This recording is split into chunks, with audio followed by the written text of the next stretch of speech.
pada malam hari ini. Di sini juga telah hadir Presiden BEM UISI, Kak Arendi. Bagaimana Kak Arendi kabarnya? Apakah sudah bergabung?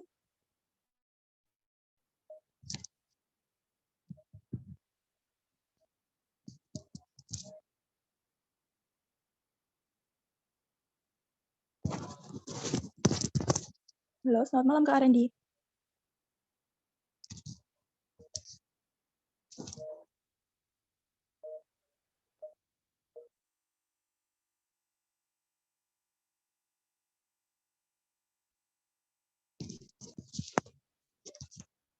Apakah Kak Arendi sudah join?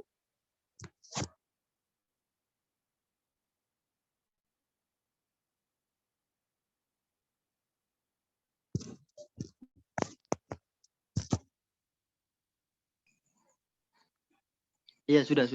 Tadi suaranya masih di-mute sama hostnya. Bagaimana Kak Arendi kabarnya hari ini? Alhamdulillah, baik, sehat. Sedang sibuk apa Kak akhir-akhir hari ini Kak? Nggak sibuk ngapa-ngapain, cuman main, nongkrong, biasa kayak teman-teman yang lain juga.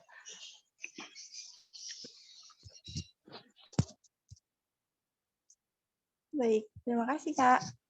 Selanjutnya, selamat malam dan selamat datang kepada seluruh peserta pada acara diskusi publik pada malam hari ini.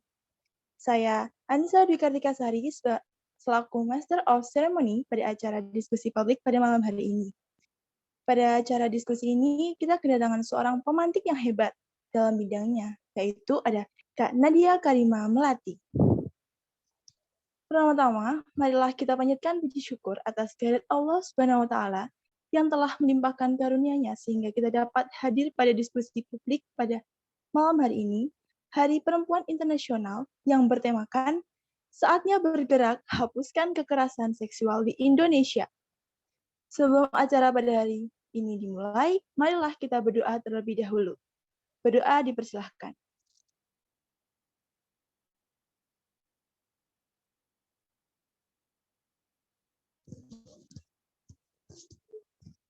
Berdoa dicukupkan. Untuk selanjutnya, yaitu sambutan oleh Presiden BEM UISI, Kak Arendi Yunus Alfiansa. Kepada Kak Arendi dipersilahkan. Oke, baik, terima kasih atas waktunya. Assalamualaikum warahmatullahi wabarakatuh. Salam sejahtera untuk kita semua. Yang saya hormati pemateri kita hari ini, Kak Nadia Melati. Dan mungkin sekarang posisinya Kak Nadia sedang waktu siang ya, kalau dilihat dari ininya. Kalau di sini mungkin masih malam hari. Di sini masih malam hari. Jadi terima kasih atas waktunya Kak Nadia sebagai aktivis yang seringkali membicarakan tentang feminisme ya. Dan terima kasih atas waktu yang telah diberikan, telah hadir pada acara diskusi yang diselenggarakan oleh teman-teman BEM UISI dalam memperingati Hari Perempuan Internasional. Dan saya juga mengucapkan terima kasih kepada teman-teman Kastrat BEM UISI dan juga FP BEM UISI yang telah berusaha menyelenggarakan acara diskusi pada malam hari ini. Dan tak lupa juga kepada seluruh peserta yang hadir pada malam hari ini. Semoga pada acara diskusi ini kita semua bisa sama-sama memberikan edukasi terkait isu-isu perempuan di lingkungan sekitar, terkait bagaimana kita menumbuhkan kepekaan sosial di masyarakat khususnya, dan yang sekarang lagi hangat-hangatnya dan perlu kita perjuangkan, sama-sama kita mengedukasi terkait RUU PKS, yakni revisi Undang-Undang Penghapusan Kekerasan Seksual. Dan kita juga sama-sama untuk membangkitkan gerakan-gerakan perempuan, gerakan mahasiswa, gerakan pemuda dan juga pemudi. Dan semoga pada diskusi malam hari ini kita semua diberikan kelancaran, kita semua bisa sama-sama memahami tentang sejarah Hari Perempuan Internasional, kita juga sama-sama memahami tentang perjuangan perempuan khususnya di Indonesia, supaya kita juga tahu dan paham terkait urgensinya RUU PKS. Karena kita juga berharap bahwa semua perempuan di Indonesia khususnya kita semua bisa bebas, bisa dengan nyaman dan aman untuk berekspresi, mengekspresikan dirinya sesuai dengan versinya, sama-sama memberikan manfaat-manfaat, memberikan hal-hal yang positif di lingkungan masyarakat.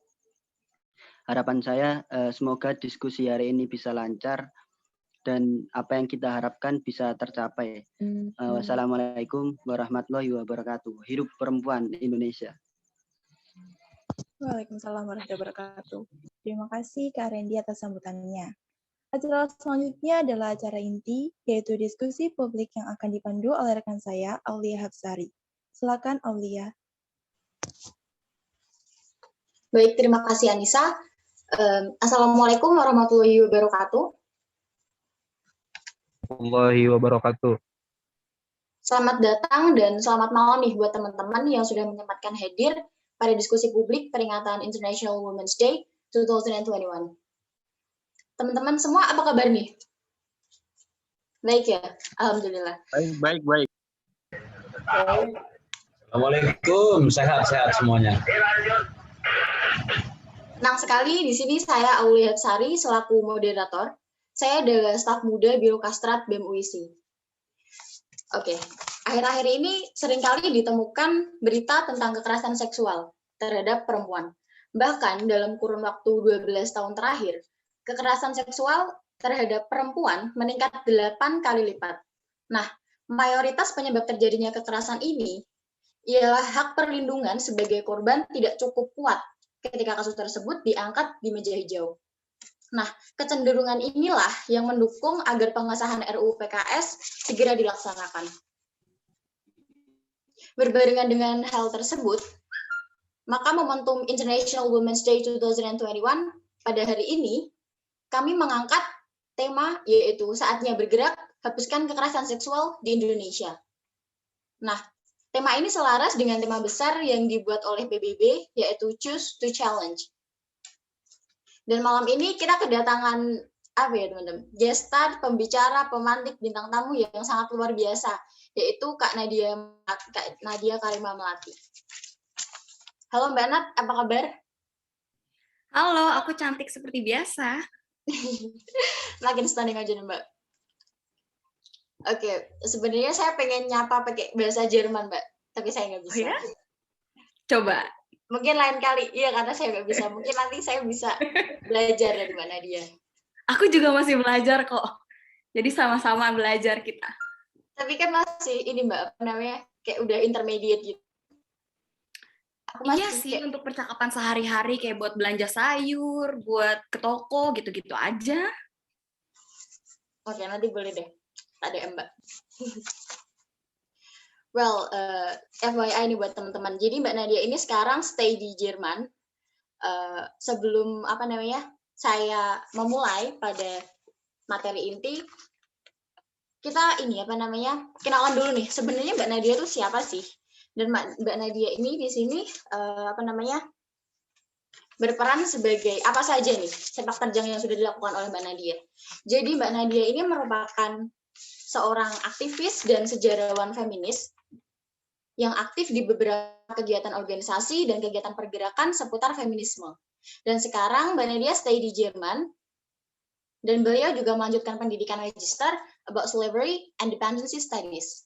Nah, selain itu, Mbak Nadia juga pernah nih bekerja di Komnas Perempuan dan berperan sebagai project director di support group and resource center on sexuality studies. Nah, selain aktif dalam kegiatan pergerakan feminisme, Mbak Nadia tuh juga seorang penulis nih teman-teman. Jadi recently tahun 2019 lalu, Mbak Nadia menerbitkan sebuah buku yang insightful banget, yaitu membicarakan feminisme. Nah, oke nih. Sebelum kita memulai materi pada malam ini, saya mau mengingatkan kembali jika nanti di tengah-tengah sesi teman-teman ada pertanyaan, mohon dapat terlebih dahulu menulis di kolom komentar, yaitu nama, prodi atau instansi, dan pertanyaan. Baik, langsung saja silakan Mbak Nadia untuk memulai sesi materi pada malam hari ini. Operator, Oke, mungkin halo. dapat membantu untuk share screen? Halo, kedengeran ya? Kalau kedengaran, Mbak. Soalnya kadang-kadang tetanggaku suka pakai internet, yang karena dia juga WFH kan, jadi kita kayak rebutan bandwidth gitu nanti di rumah. By the way, karena kita semua di sini kan mahasiswa ya, kalian semua ini kan diundang oleh BEM UISI, terus aku juga mahasiswa. Jadi lebih baik kita nggak usah pakai aku tuh nggak suka yang diskusi yang cara formal banget, kecuali emang kita dalam forum yang untuk membahas sesuatu yang dalam forum yang formal kayak diskusi PBB atau dengan ASEAN kemarin gue. Jadi kalau di sini saya pakai gue lu, ini supaya kita punya posisi yang sama, jadi kita bisa transfer pengetahuan. Halo, halo, Halo. halo. Soalnya sempat gemak suaranya. Oke, halo. Ya. Jadi kalau misalnya jadi aku jadi pemateri di sini itu karena Faiz hari ini ada di sini nggak? Faiz Rokability di Instagramnya, terus di email namanya siapa ya, aku lupa tadi. Di email aku sempat bilang bahwa kalau kita mau ngomongin soal kekerasan seksual, lebih baik kita bicara tentang kekerasan seksual dan RUU PKS, lebih baik kita ngomongin pada bulan November-Desember di 16 hari anti kekerasan seksual. Dan selain itu, Prolegnas RUU PKS ini belum tahu apakah akan masuk prolegnas atau belum. Jadi hari ini aku nggak ganti sih, jadi cuma fokus pada sejarah pergerakan perempuan di Indonesia. Supaya kita nggak lagi di sana, feminis dari barat, feminis dari barat, kayak gitu. Kenapa kita selalu bilang feminis dari barat? Karena kita sendiri nggak tahu sejarah nasional kita. Makanya hari ini sebagai mahasiswa sejarah, aku akan membantu teman-teman untuk belajar soal bagaimana sejarah pergerakan perempuan dalam politik Indonesia. Jadi aku minta tolong untuk udah ada aku nggak bisa share screen. Apakah nanti panitia akan share presentasi aku? Iya Mbak, nanti operator akan membantu untuk share screen. Atau nggak apa-apa, taruh aja aku jadi co-host, nanti aku bisa share screen sendiri. Tapi terserah, tergantung MC-nya mau gimana. Dan pada akhir akhir diskusi kita hari ini, aku akan memberikan satu buku gratis untuk penanya. Ini sudah menjadi tradisi buat aku kalau misalnya lagi diskusi yang diundang oleh mahasiswa, karena mahasiswa kan terbatas secara ekonomi ya biasanya. Sebagai mahasiswa aku paham banget namanya susah nyari buku referensi ataupun nyari materi buat kuliah. Jadi aku kasih buku ini secara cuma-cuma buat teman-teman yang pertanyaannya menarik. Oke. Aku akan cari di mana ada presentasi hari ini.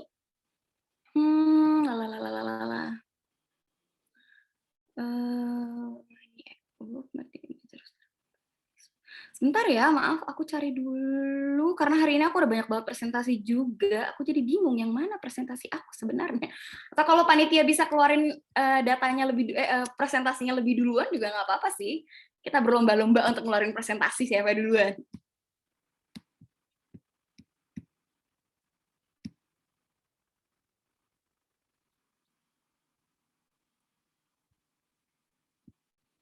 Oke, kayaknya ketemu nih. Ya, hari ini aku akan membahas tentang 10 fakta sejarah feminisme di Indonesia. Jadi aku selain menulis buku membicarakan feminisme, aku juga nulis buku Her Story. Ada juga untuk kasus kekerasan seksual. Dulu aku jadi saksi ahli untuk teman-teman, jadi ahli untuk teman-teman Nama Baik Kampus. Jadi sebelum aku pindah ke Jerman, aku bikin aktivisme tentang Nama Baik Kampus bareng sama SGRC. Terus ada juga dari Vice, Tirto, kalau kalian udah lihat videonya, di situ juga ada aku di sana. Nah, ini adalah fakta-fakta sejarah Indonesia tentang feminisme yang nggak banyak orang tahu. Kenapa? Satu, karena mereka anti terhadap feminisme. Kenapa bisa anti terhadap feminisme ya? Di sini nanti ada jawabannya. Dan kedua, mereka mungkin nggak bisa baca sejarah. Karena ini adalah sejarah Indonesia yang nggak masuk buku, misalnya kalau dari ada jurusan sejarah nggak masuk buku SNI. SNI itu Sejarah Nasional Indonesia. Jadi aku mulai dengan 10 babak periodisasi. Periode pertama ada di tahun kesadaran kebangsaan. Ini ada mendukung kemanusiaan. Jadi di periode ini itu kalau kita lihat secara global, secara dunia, sejarah dunia, yang terjadi adalah banyak revolusi. Ada revolusi Prancis yang mengajarkan soal individualisme. Ada revolusi Haiti untuk mendorong bagaimana penghapusan perbudakan dan konsep negara yang bebas diskriminasi warna kulit. Ada juga yang ketiga nanti ada revolusi Rusia yang 1917 yang ada di Rusia ya, revolusi Rusia itu yang membentuk negara-negara modern pada hari ini. Dampak dari revolusi dunia itu apa? Ada pergerakan pemikiran, ada sebuah ide tentang kemerdekaan. Kemerdekaan baik individu maupun kemerdekaan dari kolonialisme. Jadi ada yang revolusi Haiti itu adalah menolak kolonialisme dari Prancis.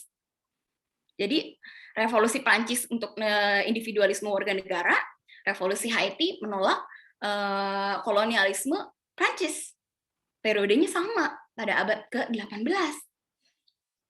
Dan ini dampaknya adalah negara-negara Eropa dan negara-negara Asia Afrika mulai memikirkan tentang konsep negara, konsep individualisme, dan salah satunya adalah Kartini. Jadi Kartini ini kenapa dijadikan satu-satunya pahlawan Indonesia yang punya hari spesial? Kan nggak ada nih, ini ada yang pakai foto Cokro Aminoto. Ada HOS Cokro Aminoto, kita nggak punya nih hari Cokro. Padahal katanya Cokro guru bangsa, kita nggak punya. Hari Cokro kita nggak punya. Kita punya hari Kartini. Kenapa? Karena tulisan yang habis gelap terbitlah terang ini jadi bara, kalau katanya J.J. Rizal, ayat-ayat api yang memberikan ide soal kemerdekaan dan bebas dari jajahan koloni. Jadi para pendiri bangsa, baik Soekarno ataupun tadi Cokro Aminoto ataupun bahkan SK Trimurti, terus pendiri Perwari itu Sujatin, mereka semua bertemu dengan gagasan kemerdekaan Indonesia dan kemerdekaan individu, kemerdekaan bangsa, kemerdekaan identitas perempuan, itu dari Kartini. Makanya Kartini sangat berpengaruh untuk pemikiran kebangsaan dan nation state. Selanjutnya adalah orang-orang atau perempuan-perempuan yang mulai punya kemampuan baca tulis, terus punya hasrat untuk berorganisasi, mereka bikin organisasi. Mereka bisa bikin organisasi sendiri kayak Istri Sedar yang nanti jadi Gerwani, terus misalnya nanti ada juga Perwari, ada taman siswa wanita, ada sekolah-sekolah perempuan, banyak banget. Yang nanti puncaknya adalah Kongres Perempuan pertama tahun 1928, dan buah dari kongres tersebut dan pengorganisasian perempuan adalah kemerdekaan Indonesia. Jadi kita nggak bisa bilang kalau kemerdekaan Indonesia itu tidak disupport oleh gerakan perempuan.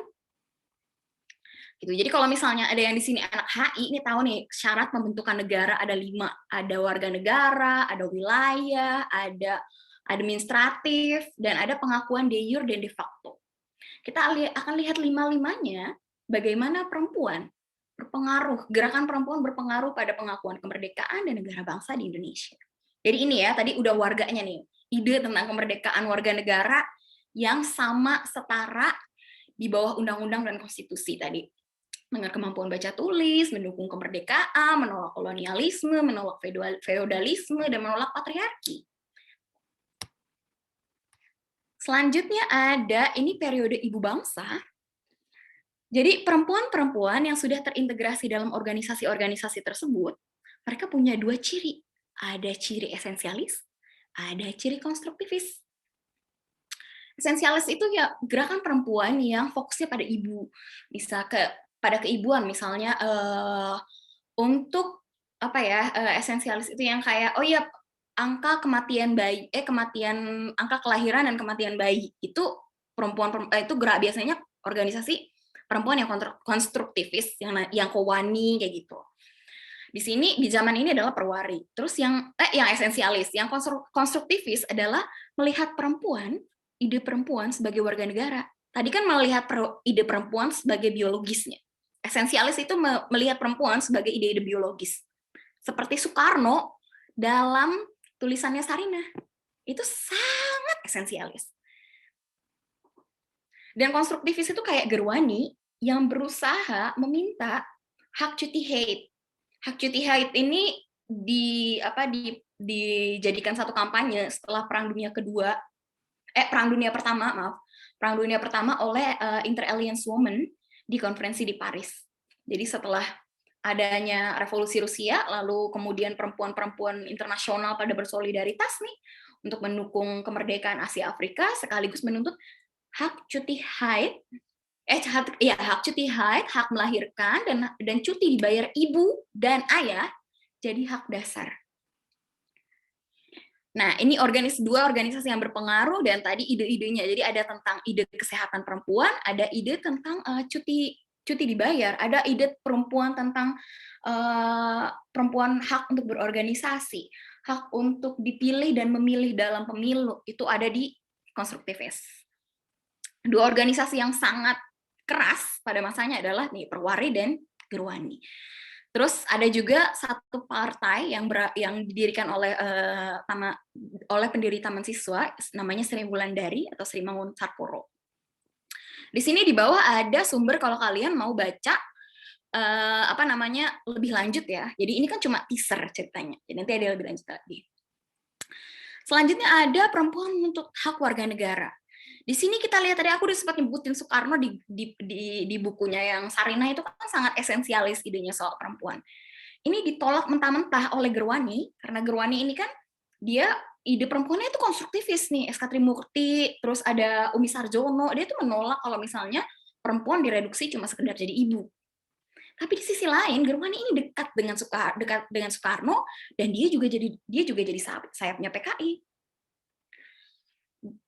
Tapi di sisi yang lain, gerakan Perwari yang tidak dekat dengan Soekarno protes. Kok Soekarno katanya dukung feminisme, tapi kok Soekarno malah kawin lagi sama Hartini? Aku kecewa, gitu katanya gerakan Perwari. Jadi pada di HUT Perwari tahun 1953, ini aku salah tulis, aku 1951, 1953 mereka bikin demonstrasi Women's March pertama di Indonesia. Jadi demonstrasi pertama Women's March di Indonesia adalah demonstrasi menolak poligami dan menuntut disahkan undang-undang perkawinan yang dilakukan tahun 1953. Jadi Women's March ini bukan gara-gara di Amerika menuntut Trump dengan kebijakannya yang seksis, enggak. Kita udah duluan nih, tahun 1953. Ayo. Jadi lebih lengkapnya bisa baca di buku aku, dan selanjutnya kita masuk ke ke fakta selanjutnya. Ini periode mati suri gerakan perempuan. Buat teman-teman yang pernah dengar soal bukunya Zaskia Wirenga tentang penghancuran gerakan perempuan, di sini peristiwa 65, terus ada invasinya CIA dan Perang Dingin, itu membuat kata feminisme itu menjadi tabu. Jadi awalnya tuh feminisme oke gitu. Feminisme itu cuma bahasa emansipasi itu bahasa Indonesianya dari feminisme di masa-masa yang sebelumnya. Kalau misalnya si Soekarno itu pokoknya anti feminisme apa soalnya dalam idenya Soekarno tuh bahkan nggak terima dengan lagu-lagu Indonesia lagu-lagu Barat. Dia bilang Barat itu musiknya ngak-ngek-ngok. Jadi karena Indonesianya masih baru, mereka harus membuat namanya ide tentang negara bangsa kan, tentang nasionalisme. Jadi yang paling gampang untuk bikin semangat nasionalisme adalah menciptakan musuh. Karena Indonesia pernah dijajah, dibikinlah musuhnya itu Barat. Makanya Soekarno anti banget musik ngak-ngek-ngok, terus dia bikin Ganyang Malaysia yang semuanya didukung oleh Gerwani. Begitu ada Cold War, ada Perang Dingin, AD yang disponsori oleh siapa di belakangnya ini, bantai-bantain PKI, termaksud Gerwani yang terafiliasi. Di sini mulai ide tentang feminisme jadi terlarang. Dan organisasinya Perwari yang idenya esensialis harus masuk ke dalam Kowani. Di mana pemimpin Kowani nanti ditunjuk oleh Soekarno, oleh Soeharto. Jadi apa sih? Semua organisasi kan perempuan tuh banyak, ada Aisyah, ada perempuan NU, aku lupa namanya. Jadi ada Aisyah, ada perempuan Katolik, ada perempuan Bayangkari, terus semuanya direduksi jadi Kowani di masa ini. Kata feminisme nggak boleh dipakai. Soalnya walaupun misalnya ya walaupun pemerintahan Soeharto ini dibilangnya bikin propaganda anti Barat juga sama kayak Soekarno, meneruskan kan dia. Tapi toh kenapa undang-undang yang pertama kali yang disahkan oleh Soeharto itu undang-undang penanaman modal asing? Halo, mencurigakan kan? Tapi gerakan perempuan tidak tinggal diam ya. Pada masa ini UU perkawinan monogami disahkan. Jadi walaupun Kowani ini jatuh bangun diotak-atik oleh pemerintahan yang anti feminis, dia tetap akhirnya mensahkan satu undang-undang perkawinan yang berciri monogami. Kenapa monogami? Nanti mungkin kalau ada yang mau tanya, bisa juga. Nanti aku akan jelaskan lebih detail tentang sejarah undang-undang monogami. Terus ada juga CEDAW. CEDAW ini Convention on Elimination All Forms of Discrimination Against Women. Jadi pada tahun kita nih, kita merdeka nih 1945. Itu lagi dilangsungkan namanya konferensi koalisi. Jadi koalisi untuk status perempuan internasional di PBB. Hasil dari organisasi tersebut atau kelompok kerja tersebut nih yang PBB bikin, ini CEDAW tuh. Jadi dari 1945 nih, baru tahun 1975 mereka bikin konferensi di Meksiko. Dan negara Indonesia yang waktu itu dipimpin oleh Soeharto dan lagi butuh banget dana asing untuk apa? Untuk membangun Indonesia yang baru. Kan Soeharto kan bapak pembangunan ya. Pembangunan duitnya dari mana? Dari dana asing. Syarat untuk mendapatkan dana asing gimana? Harus ikut CEDAW. Jadi harus ikut PBB. Jadi di zamannya Soekarno tuh keluar dari PBB. Nah, Soeharto masuk lagi ke PBB. Dia masuk ke PBB dan harus meratifikasi CEDAW ini. Dampak dari ratifikasi adalah Undang-Undang Nomor 7 tahun 1984 kalau nggak salah. 1984 itu dibentuknya Kementerian Peranan Wanita Muda. Jadi yang hari ini jadi KPPA, Kementerian Perlindungan Perempuan dan Anak. Itu dulunya adalah hasil dari CEDAW ini. Selain itu ada LSM-LSM yang mendukung hak asasi manusia perempuan dan menghapuskan kekerasan terhadap perempuan. Ada Kalyana Mitra, ada LBH Apik, ada juga misalnya Rifka Anissa udah Rifka Anissa, Kalyana Mitra, ada LBH Apik. Ini adalah dampak dari CEDAW ini diratifikasi, maka harus bikin nih program kerja yang anti penghapusan terhadap kekerasan terhadap perempuan. Nah, tapi itu baru, kenapa ada Komnas Perempuan tapi nggak ada Komnas Lelaki? Pernah nggak kalian mikir hal tersebut? Ini penyebabnya nih. Periode ini yang bikin kenapa ada Komnas Perempuan tapi nggak ada Komnas Laki-laki. Karena Komnas Perempuan berdiri di tahun 98 akibat adanya perkosaan massal yang terjadi di kota-kota besar.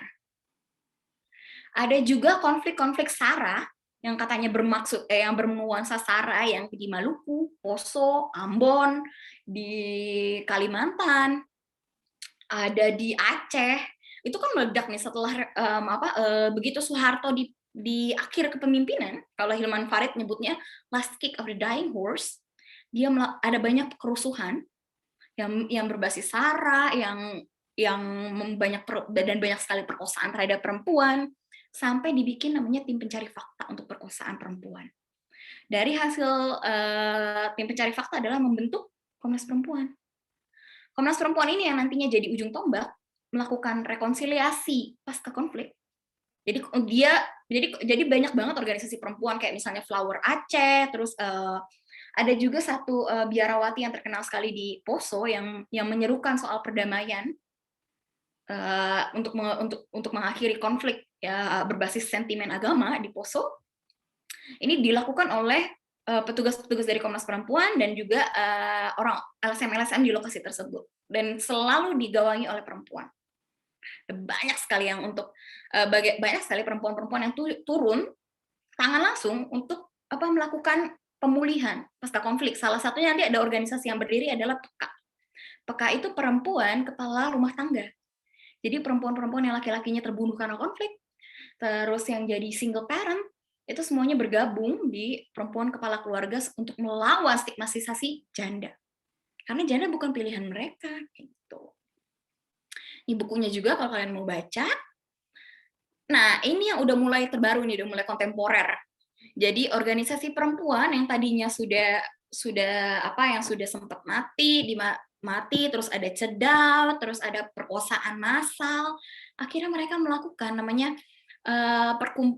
koalisi, namanya KPI, Koalisi Perempuan Indonesia, yang dilakukan di Yogyakarta. Dia bikin kelompok-kelompok kerja untuk memajukan kondisi perempuan di Indonesia. Kalau di buku aku menyebutnya sebagai periode emas feminisme di Indonesia. Mengapa? Karena ada banyak sekali kebijakan publik feminis. Misalnya di tahun 2000, Abdurrahman Wahid, Gus Dur, presiden kita, mengeluarkan satu undang-undang untuk pengarus utamaan gender, untuk memaksa semua kementerian membuat gender budget lebih sensitif terhadap gender dalam pembuatan kebijakannya. Terus ada juga 2001 kita punya Megawati, walaupun ya Megawati itu presiden yang tidak dipilih oleh rakyat. Dia naik karena TAP MPR 10, karena TAP MPR 10 yang bikin kalau karena Gus Dur kan dimakzulkan. Akhirnya wakilnya naik. Sama kayak kasusnya Soeharto dengan Habibie. Habibie juga bukan presiden yang dipilih. Dia naik karena presidennya mundur. Itu yang terjadi pada Habibie dan Megawati. Tapi tetap aja kita jadi lebih, kalau dibandingkan US yang baru punya wakil presiden doang perempuan, halo, kita punya presiden perempuan. Dan beberapa negara ASEAN lain punya presiden atau pemimpin perempuan yang tidak propagandanya tidak sebanyak orang-orang feminis barat di US yang bangga, oh aku punya wakil presiden perempuan, kayak telat loh. Nah, di periode ini juga ada undang-undang yang secara signifikan lumayan melindungi perempuan. Kayak pada akhir periodenya Megawati, dia mensahkan undang-undang KDRT. Dan dampaknya adalah ada banyak lembaga namanya P2T-P2A. Jadi kalau ada teman-teman yang mengalami kekerasan terhadap perempuan dan anak, bisa melapor ke cabang KPPA atau P2T-P2A. Namanya emang susah banget, panjang banget. P2T-P2A ini ada di setiap provinsi dan kota, dan itu adalah dampak dari disahkannya Undang-Undang KDRT.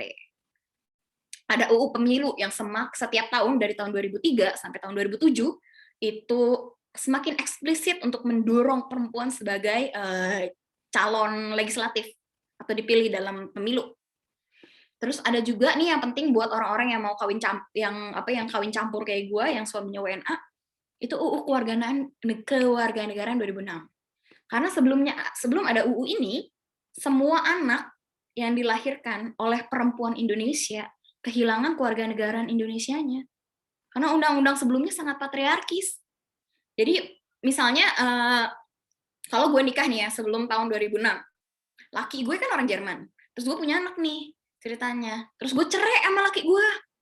Nanti gue nggak bisa dapat anaknya udah otomatis punya suami, karena anak itu didefinisikan kewarganegaraannya dari kewarganegaraan suami, kewarganegaraan lelaki. Tapi UU tahun 2006 ini tentang kewarganegaraan membuat anak punya kewarganegaraan ganda terbatas.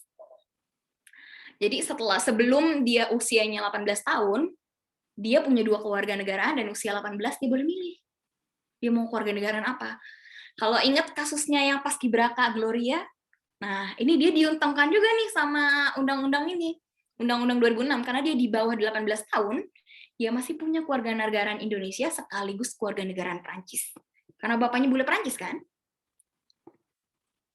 Nah, kalau kalian mau baca, ada di bukunya Bu Ani, di keluaran margin kiri, lengkap semuanya kalau kalian mau baca. Dan ini yang 2010 sampai sekarang. Ini kalau teman-teman banyak dengar soal feminis interseksional, nggak? Jadi feminis interseksional ini bagian dari gelombang ketiga feminisme yang memunculkan pengalaman-pengalaman perempuan dari negara-negara dunia ketiga yang punya pengalaman yang berbeda dari perempuan-perempuan di negara-negara Eropa ataupun di US. Jadi ada banyak banget gerakan demonstrasi perjuangan melawan tambang, terus penyelamatan perempuan, penyelamatan lingkungan hidup, kampung dan budaya turun-temurun. Ini kayak misalnya perjuangannya Mama Aleta Baum, terus aku nggak tahu nih, kalian kan dari Universitas Semen ya, ada sedangkan di tahun ini juga ada menolak di tahun ini, jadi di periode ini banyak sekali isu perempuan itu yang melindungi alam, dia berkaitan dengan penolakan tambang. Tambang marmer, tambang semen, tambang apalagi batu bara, tambang pasir, tambang nikel. Jadi semuanya bersatu dalam isu feminis ekologi. Dan yang kalau kalian mau baca, kalian bisa baca seri ekofeminisme. Tapi menurut aku kalian kan mahasiswa ya, jadi kalian nggak ada beban moral yang beban moral kesalahan penambang kan ada di perusahaannya, bukan di sekolahnya, dan bukan mahasiswanya. Mahasiswa kan mencari ilmu. Jadi menurutku kalian harusnya tinggal belajar yang benar aja. Ini yang terakhir, bagaimana feminisme berhubungan dengan isu seksualitas. Jadi ada namanya gerakan queer, kalau kalian pernah dengar. Jadi sekarang perempuan itu dilengkapi dengan analisa seksualitas dan reproduksi.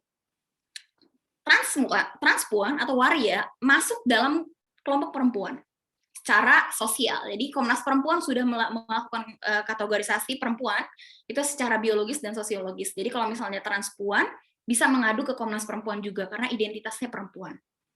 Jadi transpuan adalah perempuan. Sumbernya belum ada karena kita belum punya sejarawan yang transpuan, kita belum punya sejarawan yang queer, baru ada sejarawan perempuan doang, gue dan komunitas gue kan.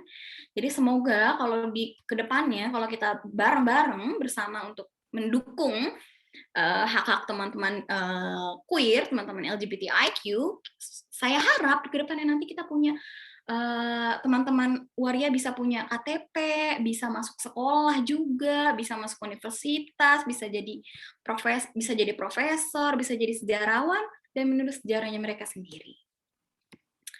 Dan ini terakhir, aku mau kasih giveaway buku untuk teman-teman yang akan bertanya. Yang mau bertanya, dan aku pikir, wow, pertanyaannya keren.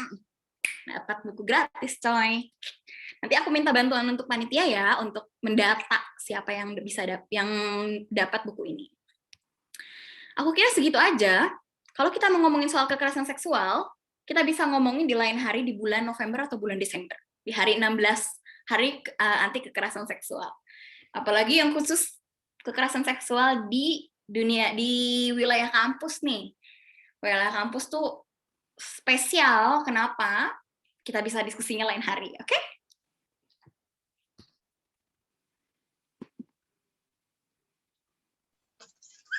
Oke gitu ya Mbak. Jadi bener banget sebagai perempuan, it's better for us to support and empower each other. Kalau kita lihat dari sejarah yang sudah Mbak Nadia tadi jelasin, kuncinya kan gimana perempuan itu bersatu untuk speak up, untuk bergerak, dan nggak cuma diem. Dan apalagi kalau kita lihat kasus kekerasan seksual terhadap perempuan yang saat ini mungkin Mbak, kayak bisa dikatakan menuju ke extraordinary crime kalau tidak segera mendapatkan perhatian kita dan payung hukum yang tepat. Nah, baik, sesi materi dari Mbak Nadia sudah selesai. Selanjutnya kita akan masuk kepada sesi tanya jawab atau diskusi. Oke, di sini saya punya rule Mbak Nadia. Jadi kita nanti akan kupas pertanyaan satu persatu. Jadi ketika ada pertanyaan, Mbak Nadia bisa langsung jawab. Untuk yang pertama ini dari Kanisa. Kanisa dari Medan. Mungkin Kanisa berkenan untuk open mic atau saya akan bacakan pertanyaannya.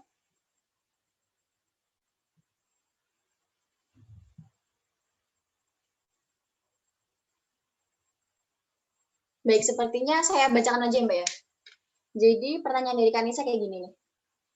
Di zaman sekarang banyak perempuan-perempuan yang menikah muda, lalu banyak di umur yang masih muda dan sudah menjanda.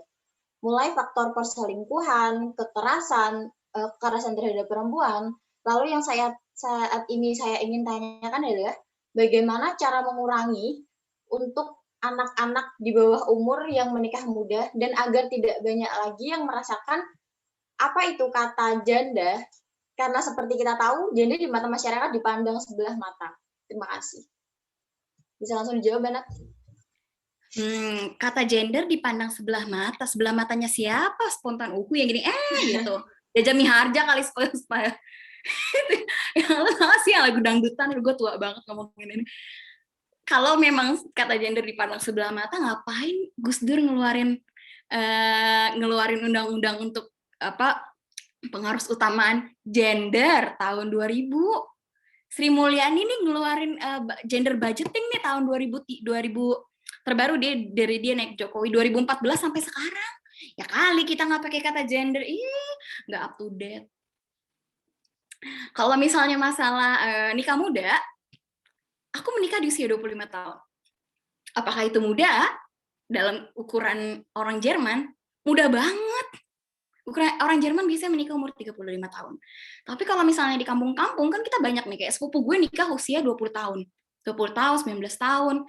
Tapi yang masalahnya adalah bukan masalah nikah muda, tapi nikah matang. Apakah dia cukup matang untuk menikah? Dan apa hal-hal yang membuat mereka menikah di usia tersebut? Karena ada banyak sekali perempuan yang harus menikah di usia muda, di usia 18, 17, dan dia akan kehilangan kesempatan untuk melanjutkan pendidikan. Dan di Undang-Undang Pernikahan, Undang-Undang Perkawinan tahun 1974, itu kan ada batas usia ya, perempuan itu katanya menikah usia 16 tahun, dan itu udah didorong oleh banyak aktivis perempuan untuk menaikkan usia perkawinan dari 16 tahun jadi 20 tahun apa 19 tahun. Jadi ini kalau kalian baca di sini sempat aku share tentang terbaru dari Komnas Perempuan, itu baru kemarin keluar Catahu. Catahu itu catatan tahunan Komnas Perempuan. Salah satunya adalah dispensasi nikah.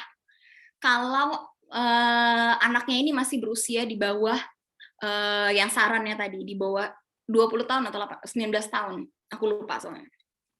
Masalahnya kita harus melihat adalah perempuan nikah muda yang tidak bisa dapat pendidikan lagi, ini kan masalah struktural secara kemiskinan. Makanya banyak anak perempuan dinikahkan. Atau misalnya masalah dengan pendidikan seksualitas. Karena pendidikan seksualitas nggak ada di Indonesia, banyak perempuan nggak tahu kalau misalnya dia, kalau berhubungan seksual itu saat vagina masuk penis loh. Jadi ada banyak yang misalnya diperdaya untuk melakukan hubungan seksual, tapi dia nggak sadar atau dia nggak tahu gimana caranya biar gimana caranya menolak atau bilang enggak, atau pacarnya ataupun siapa dia nggak ngajarin kalau misalnya ini bisa hamil atau berisiko kehamilan yang bikin kamu jadi putus sekolah, bikin kamu harus menikahi aku gitu. Jadi ini pertanyaan yang sangat luas dan jawabannya bisa secara struktural, bisa secara personal. Tapi masalahnya tetap sama. Gimana? Ada lagi? Mengurangi. Wah, menguranginya itu tadi. Secara struktural harus kita ubah. Dari mulai mempertanyakan soal faktor kemiskinannya, harus kita lihat. Kenapa perempuan lebih rentan untuk menikah muda? Apa yang menyebabkan perempuan jadi menikah muda dan apa yang tidak bisa didapatkan setelah menikah muda? Ada banyak sekali.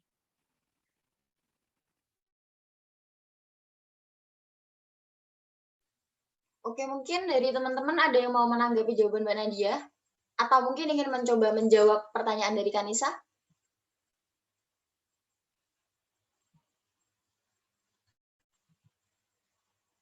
Oke, kayaknya kita langsung ini Mbak, beralih ke pertanyaan selanjutnya nih Mbak.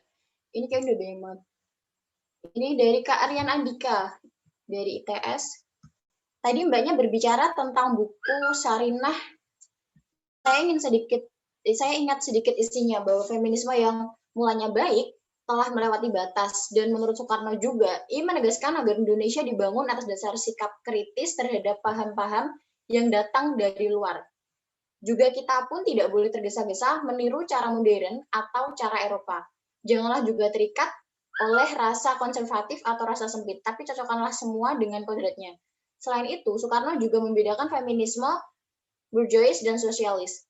Soekarno juga berkata bahwa memilih peran ibu atau istri sambil melepaskan pekerjaan publik berarti membuat kandas perjuangan pergerakan beratus-ratus tahun, begitupun memilih pekerjaan sambil melepaskan cinta atau rasa keibuan, menafikan panggilan kodrati.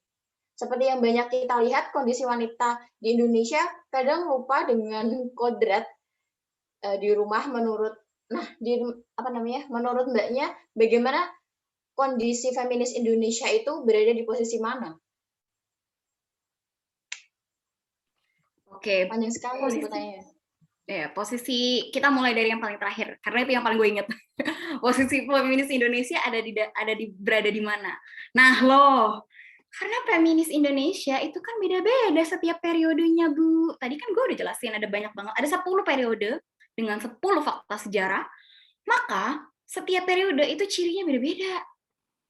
Tapi kita bisa fokus pada keluarnya Sarinah nih. Pada buku Sarinahnya Soekarno. Buku Sarinah ini kan keluar sebagai ide-idenya Soekarno dan kita harus baca secara konteks. Kalau mahasiswa sejarah tuh harus membaca semangat zaman alias Zeitgeist. Itu bahasa Jerman, Zeitgeist. Jadi kita lihat saat Soekarno menuliskan Sarinah, dia ingin perempuan untuk support kemerdekaan, gerakan perempuan untuk support kemerdekaan Indonesia. Dan hasilnya ya benar. Ini kan masuk dalam kategori ini. Aku share lagi ya bagiannya. Soal Soekarno dan Soekarno ini pandangannya pada masa ini 1950 Indonesia kan baru 5 tahun ya. 5 tahun tuh masih baru ngurusin administratifnya, kayak siapa yang jadi menteri, kita punya menteri perempuan pertama dong, kita punya menteri misalnya, terus Soekarno masih terjebak pemikiran feminisme pada gelombang pertama. Ini kan masih feminisme gelombang pertama kan, yang menuntut kesamaan hak politik, kesamaan hak pendidikan, kesamaan hak di mata hukum dan kepemilikan. Jadi masa-masa tahun 1950, 1960, 1940 itu seluruh dunia masih feminisme gelombang pertama.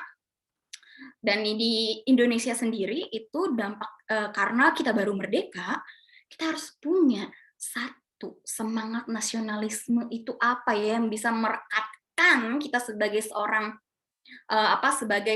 warga negara Indonesia. Semangat itu adalah anti kolonialisme. Dan karena kolonial kita adalah Belanda yang datangnya dari Eropa, kita jadi propaganda negara bangsa si Soekarno pada saat ini nih, tahun 50-an itu adalah anti semuanya yang berbau kolonialisme. Apalagi nanti masuk perang dingin. Soekarno, jadi ada satu buku di sini, ada satu bab judulnya Penolakan LGBT dan Alih Bahasa. Bagaimana satu bahasa kenapa LGBT dianggap buruk? Oh, karena LGBT itu bahasa Inggris. Padahal dari dulu misalnya kita udah punya namanya waria, terus bahkan Ali Sadikin bikin istilah namanya wadam. Wanita Adam itu pakai bahasa Indonesia, makanya kita bisa terima. Tapi feminisme ini pakai bahasa barat. Berarti dia bahasanya kolonial.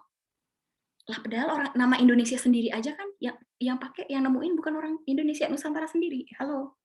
Kayak gitu. Dan kalau misalnya kita memang nolak barat, kita mestinya nih sekarang nih ngomong nih, nulis pakai huruf paku, bukan pakai huruf alfabet. Jadi di situ ada ide Soekarno soal anti barat, propaganda anti barat ini masih dipakai sampai perang dingin. Dan Soekarno sendiri ide tentang keperempuanan dan emansipasinya masih sekedar feminis gelombang pertama. Masih soal kesamaan, masih soal ide-ide esensialis perempuan adalah seorang ibu. Kalau dia bukan ibu, berarti dia adalah orang yang harus mendukung kemerdekaan. Jadi dia idenya mendua. Kayak misalnya Gerwani ini kan konstruktivis nih. Gerwani ini pakai kata feminis. Kalau dilihat ada ART-nya, mereka pakai kata feminis. Di sisi lain Gerwani ini dekat sama kebijakannya Soekarno. Bayangkan pas demonstrasi menolak poligami nih, karena Soekarno kan kawin lagi sama Hartini. Perwari tuh marah banget Soekarno kawin lagi, sampai dilemparin telur rumahnya. Fatmawati itu dia sampai keluar dari Istana Negara karena tidak mau dimadu. Perwari mendukung penuh keputusan Fatmawati. Gerwani diem. SK Trimukti cuma bilang saya kecewa dengan apa yang dilakukan oleh Soekarno karena dia kawin lagi. Jadi dia di sisi lain cuma menggunakan gerakan perempuan sebagai boneka untuk mendukung kebijakan-kebijakan dia kayak gayang Malaysia, terus pembebasan Irian Barat. Tapi kalau misalnya suruh ngomongin apakah dia mendukung feminisme dan perempuan secara konstruktivis, secara hak warga negara, dia bilang, tak dulu nggak mau, pokoknya Ingrid Kodrat, terus kawin lagi. Jadi gerakan perempuan pada masa ini sangat kecewa sebenarnya sama Soekarno. Karena dia cuma menggunakan gerakan perempuan sebagai boneka doang buat dukung kebijakan-kebijakan politik dia. Gitu, Dech. Yang dia bikin kategori borjuasi sosialis, ya Soekarno memang dipengaruhi oleh, kalau baca bukunya yang tentang, dia pakai ngeluarin satu ide tentang, Marxisme. Marxisme itu kan kayak sosialisme dan Marxisme, cuma biar bahasa Indonesia dia gantilah katanya jadi Marxisme. Jadi emang trennya pada zaman segitu adalah alih bahasa, feminisme jadi emansipasi, terus anti barat, dan semua kebijakan-kebijakannya Soekarno itu biasanya anti barat, yang nggak boleh dengar musik barat, sampai kus-kus dilarang kan pada masa dia. Gitu. Oke, Mbak Nat, ini ada pertanyaan yang tadi saya lewatin satu.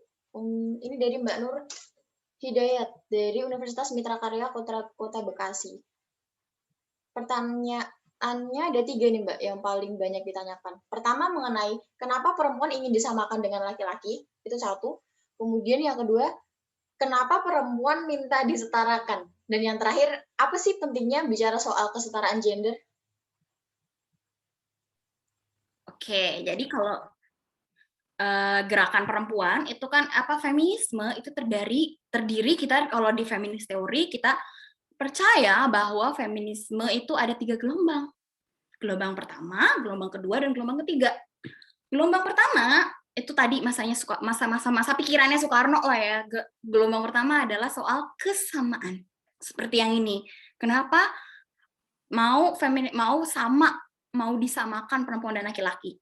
Karena pada masa gerakan dan gelombang tersebut hadir, itu perempuan nggak punya hak yang sama dengan laki-laki.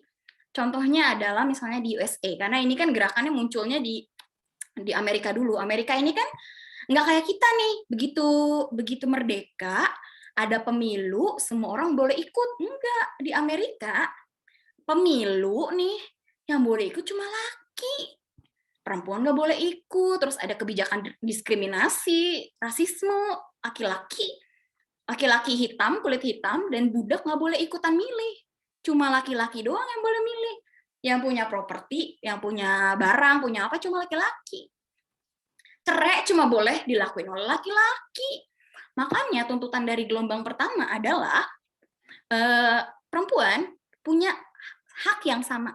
Hak politik, boleh ikutan milih saat pemilu, ikutan nyoblos, ikutan dipilih dan memilih dalam pemilu. Sementara di Indonesia kan kita setelah itu udah gelombang kedua, di dunia udah gelombang kedua, kita baru mulai merdeka. Jadi emang track sejarahnya emang nggak sama. Jadi pas masa-masa gelombang pertama di Indonesia ini masih kerajaan tuh, masih banyak kerja paksa, kita masih bangun jalan Anyar Penarukan itu udah gelombang pertama, udah mulai tuh Seneca Falls bikin konferensi. Jadi emang beda aja jalan sejarahnya, bukan karena kita terbelakang, enggak, jalan sejarahnya nggak sama. Jadi di jalan sejarahnya di gelombang pertama ini yang menuntut sama, pokoknya sama hak politik, hak kepemilikan. Perempuan juga boleh dong punya properti, karena semua properti ini kan dianggapnya cuma milik laki-laki. Sampai bahkan istri juga jadi propertinya laki-laki. Jadi ada satu tulisan yang dari Mary Wollstonecraft tentang bagaimana dia kecewa bahwa dia nggak punya hak kalau dia nggak punya laki. Terus ini gelombang kedua ini tentang psikoanalisa. dan postmodern feminis. Jadi kalau gelombang kedua ini muncul setelah Perang Dunia Pertama, Perang Dunia Kedua. Dia muncul dan yang dia tuntut adalah kenapa perempuan diopresi. Apakah secara sistem seperti yang ditawarkan oleh feminis radikal dan feminis Marxis feminis Marxis radikal dan sosialis percaya bahwa perempuan ini teropresi karena sistem. Tadi sistem yang bikin dia nggak bisa ikut milih, nggak bisa ikut jadi pejabat publik, bikin perempuan nggak bisa masuk perguruan tinggi. Bayangkan aja nih, ada satu tokoh perempuan namanya Sujatin. Dia ini pendiri Perwari, organisasi ibuisme di masanya Soekarno tadi. Dia cita-citanya jadi ahli hukum. Satu-satunya kuliah hukum di Nusantara saat itu ya, belum ada Indonesia, cuma ada di Batavia. Sementara beasiswa untuk kuliah S1 hukum di Jakarta itu cuma buat laki-laki dan kosnya juga cuma buat laki-laki. Akhirnya si Sujatin harus terpaksa bernegosiasi dengan dirinya sendiri. Ya kalau aku nggak bisa kuliah hukum karena nggak ada kampusnya ada, tapi kampusnya nggak buka buat perempuan. Jadi mau nggak mau dia alih dari jurusan hukum ke jurusan pendidikan. Makanya banyak banget yang ahli-ahli feminis awal di Indonesia itu mereka latar belakangnya pendidikan kayak Sri Wulandari, Sujatin. Karena perempuannya nggak punya akses, nggak ada sekolah buat perempuan. Kita tuh udah bersyukur banget, men. Kita bisa S1, kita bisa kuliah.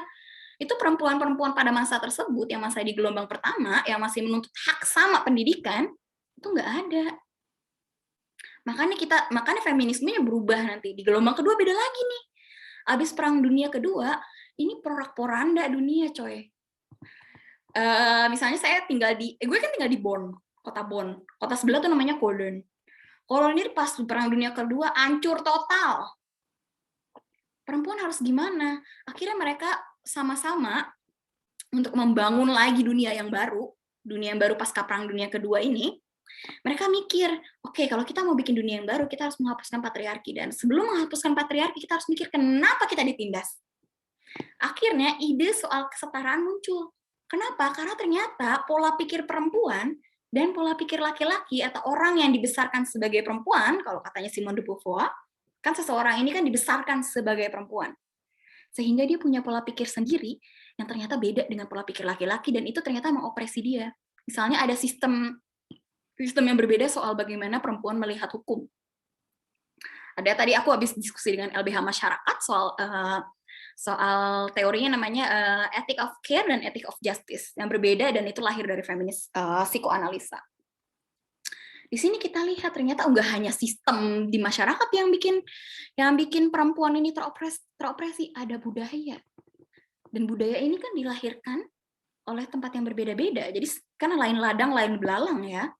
Lain tempat, lain budaya. Ternyata budaya patriarki di mana-mana beda-beda nih. Nah, menghasilkanlah gelombang selanjutnya. Gelombang ketiga. Gelombang ketiga ini idenya adalah soal kesetaraan. Kenapa kesetaraan bukan kesamaan?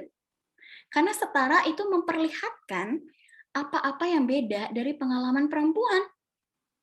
Misalnya, yang beda adalah perempuan multikultural. Perempuan yang pakai jilbab di Jerman dengan perempuan yang pakai jilbab di Indonesia beda banget nasibnya. Baru banget nih teman gue orang Islam di sini. Dia anaknya Islam kan otomatis dia Islam, anaknya Islam. Anaknya lagi nyari sekolah SMA. Tapi ternyata begitu sekolah di sini tahu kalau dia orang Islam dan anaknya juga otomatis ikut dia Islam, sekolahnya nolak. Kan diskriminasi dong berdasarkan agama. Nah, giliran orang Indonesia nih beasiswa ngeluarin program beasiswa. Syarat hafal juz. Terus gimana yang minoritas dong?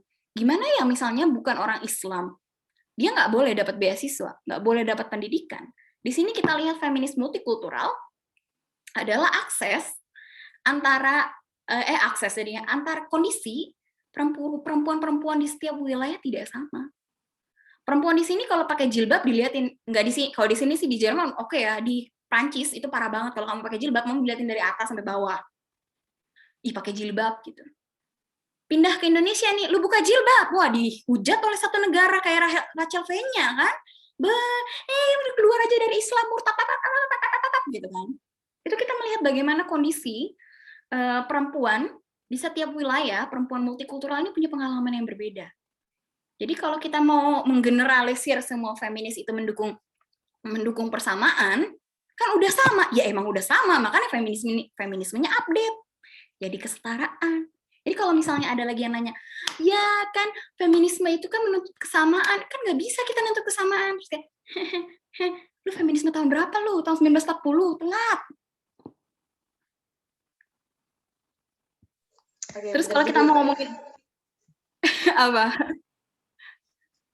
Kalau misalnya ngomongin kodrat ya, ini kan ada juga nih soal kodrat manusia. Jadi ada buku yang sekarang hits banget, aku orang nggak di sini ya, bukunya lupa deh. Ada buku yang lagi ngehits banget namanya, tunggu aku ambil dulu.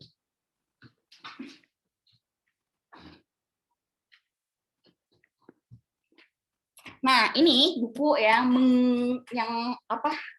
ngehits banget di seluruh dunia gitu, judulnya Sapiens, yang ditulis oleh Yuval Noah Harari. Di sini dia jelasin, ternyata kodrat manusia itu bukan bercocok tanam. Manusia itu sebenarnya kodratnya adalah berburu dan meramu. Karena setelah manusia melakukan agricultural evolution, dia jadi sedenter dan mulai bertanam padi, bertanam maize itu apa namanya, maize itu bahasa Indonesia? Jagung. Itu dia jadi mengalami defisit gizi yang dibuktikan secara arkeologikal. Terus kita jadi nanya, yang namanya kodrat tuh sekarang apa ya? Kalau kita bilang kodratnya perempuan itu harus hamil dan ngurus rumah, nah loh, tadi budaya kan beda-beda ya. Kayak misalnya kita nih suruh beresin rumah. Perempuan tuh harusnya beresin rumah, terus gue bingung. Budaya serf itu pelayan. Slavik, tahu kan bahasa Slavik Rusia? Dia itu Slavik itu dari kata serf. Serf itu pelayan domestik yang ngurus bebenah rumah. Itu laki. Jadi kalau misalnya perempuan kodratnya beresin rumah, terus gue bingung. Kalau gitu budaya Slavik, budayanya serf, orang-orang Eropa Timur dan Rusia yang dikirim ke pemerintahannya dinasti Mamluk sebagai budak dan pelayan domestik, dia kodratnya apa? Orang dia bersih-bersih, katanya perempuan. Gimana sih? Terus kodrat manusia, perempuan itu harus melahirkan, menyusui. Terus gue bingung. Kalau kita harus tarik lebih jauh lagi nih, Sapien, kodratnya bukan bercocok tanam. Kodratnya kita berburu dan meramu. Kita nggak boleh punya rumah. Harusnya kita muter aja terus tuh sampai nangkepin ikan. Nggak usah kita bikin agrikultur. Orang bikin jadi defisit gizi. Apa yang disebut kodrat akhirnya? Karena buku ini benar-benar ngebongkar abis yang selama ini yang kita bilang natural, yang kita bilang alamiah. Jadi itu sih kalau kita mau ngomongin kodrat.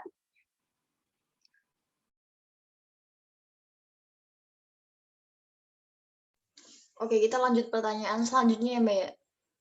Ini ada pertanyaan dari Kak Ganiardana Nathan, ini dari Politeknik Negeri Malang, dari Polinema.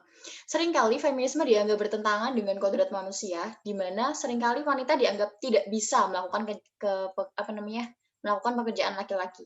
Nah, di sisi lain, ada juga yang mengambil sisi agamis, di mana dianggap tidak sesuai, di mana laki-laki berposisi sebagai kepala, dan wanita dianggap hanya sebagai pendamping. Kira-kira yang bisa menyelesaikan atau menjadi jawaban pertentangan ini yang sering terjadi atau diperdebatkan itu bagaimana ya?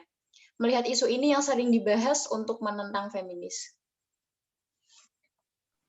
Tadi balik lagi, kalau ada yang ngomongin kodrat, langsung bilang, lu kodrat manusia tuh bukan bercocok tanam, lu nggak usah punya rumah, lu udah bener lu milenial nggak bisa beli rumah, lu harusnya berburu tuh, nyolok-nyolokin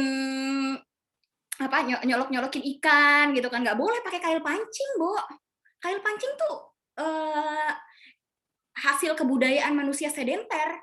Kita tuh harus balik berburu meramu, pakai, tau nggak sih, flekes itu kalau secara arkeologi itu mata panah. Jadi kita cuma boleh pakai mata panah, biar kayak apa Homo mojokoensis yang tinggalnya di gua-gua sambil nojok-nojokin ikan. Makannya ikan aja kita udah. Nggak usah lu kita berjual beli ekspor impor, enggak, karena itu bukan kodrat manusia.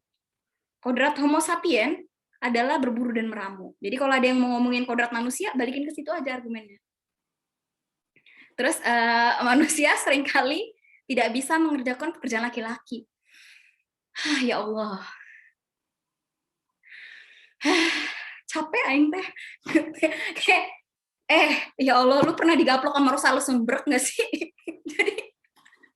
Jadi Rosa Luxemburg, Clara Zetkin, yang membuat kita merayakan Hari Internasional Perempuan pada hari ini, dia menolak namanya kerja publik dan domestik dipisah.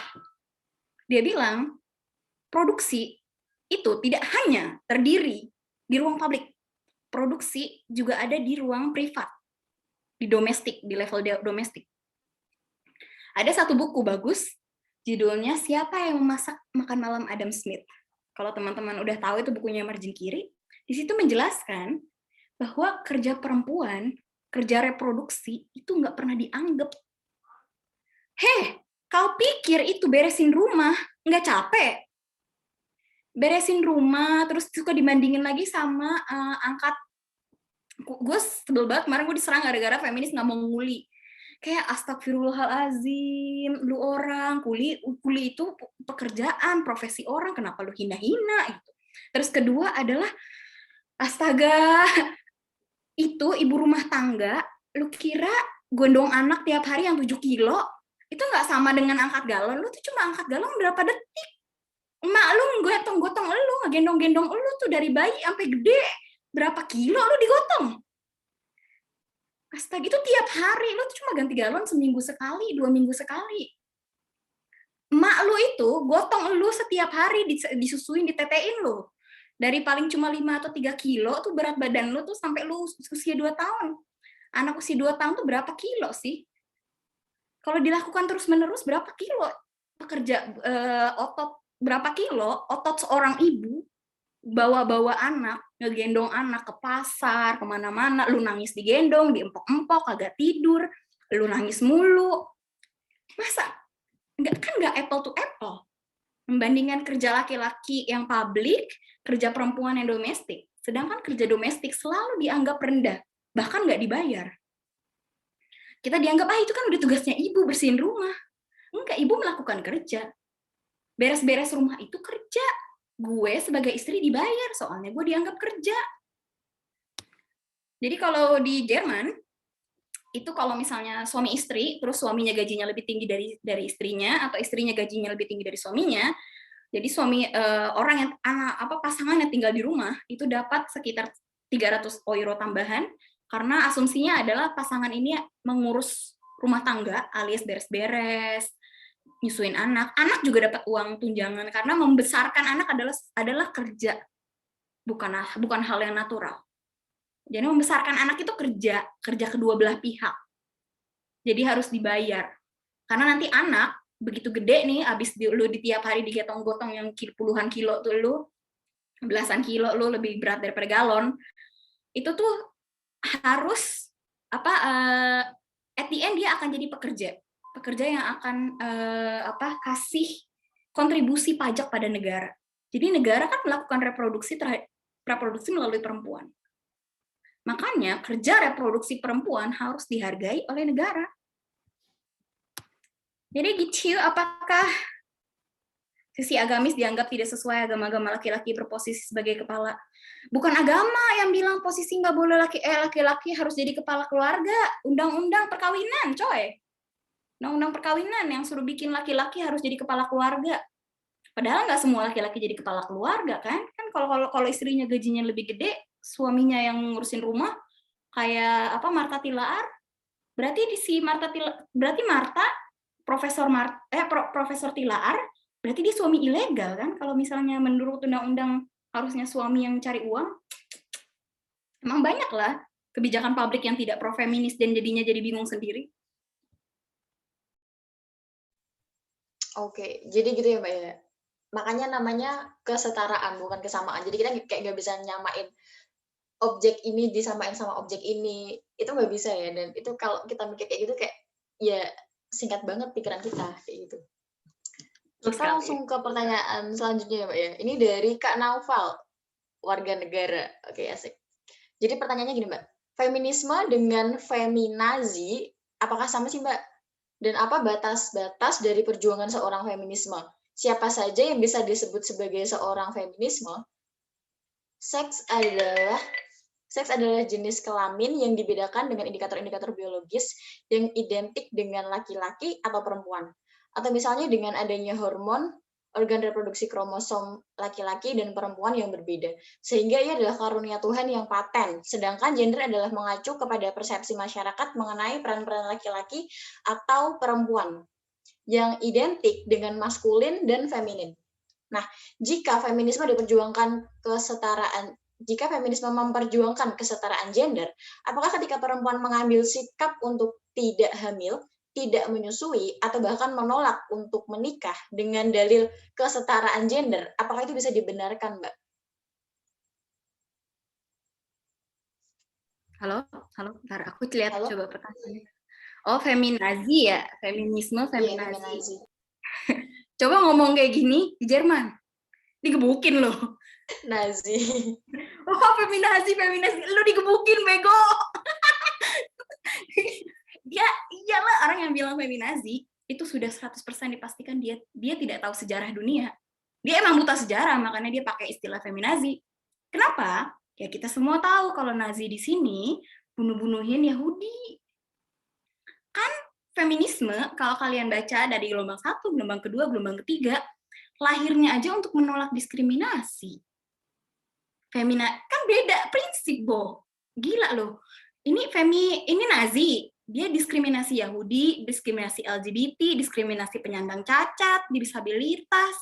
Itu mereka tuh feminazi itu intinya. Mereka tuh menolak, mereka memang melakukan diskriminasi terhadap orang-orang difabel, LGBT, perempuan, diskriminasi.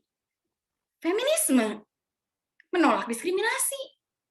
Lu orang nyamain feminisme sama Nazi, goblok. Gak tahu sejarah, dia gak tahu apa itu Nazi gitu loh. Terus gue tuh selalu kayak, astagfirullahaladzim, orang gak tahu Nazi, gak tahu feminisme, gini nih, sotoy. Terus selanjutnya adalah siapa saja yang bisa disebut sebagai seorang feminis. Ada di buku aku judulnya Siapa yang Harus Disebut Sebagai Feminis. Intinya adalah kita kadang feminisme itu bisa dilihat sebagai satu ideologi yang berusaha mengubah struktur masyarakat. Jadi gerakannya tuh harus inklusif, membawa semua orang harus ikut kayak tadi LGBT, terus perempuan menolak tambang, terus perempuan difabel itu harus semuanya ikut karena dia struktural. Tapi kadang-kadang ada juga gerakan feminisme yang selalu dilabelin feminisme liberal, padahal dia masuknya feminisme radikal adalah isu feminis, seksualitas feminis. Seksualitas perempuan itu masuknya kategori feminis liberal, feminis radikal, dan dia selalu ngomongin soal soal bagaimana perempuan itu didiskriminasi karena ketubuhan dan orientasi seksualnya atau orientasinya. Dan nantilah akan muncul lagi gerakan queer segala macamnya. Ngomong-ngomong soal perempuan dan seksualitas, kalau kalian lihat di kolom chat, aku baru masukin tulisan aku di DW, judulnya Revolusi Gender. Ini udah ngomong nih kromosom kan? Kromosom XXXY, apakah dia adalah karunia Tuhan yang tidak boleh dilanggar? Benar. Kromosom yang diberikan oleh Tuhan tidak boleh kita tidak boleh ganti-ganti karena memang tidak bisa. Kromosom dan kehadiran satu namanya intersex. Kalau dibilang jantan itu XX, jantan itu XY dan ini lagi XY perempuan. Jantan ini XY, perempuan ini XX. Jantan betina.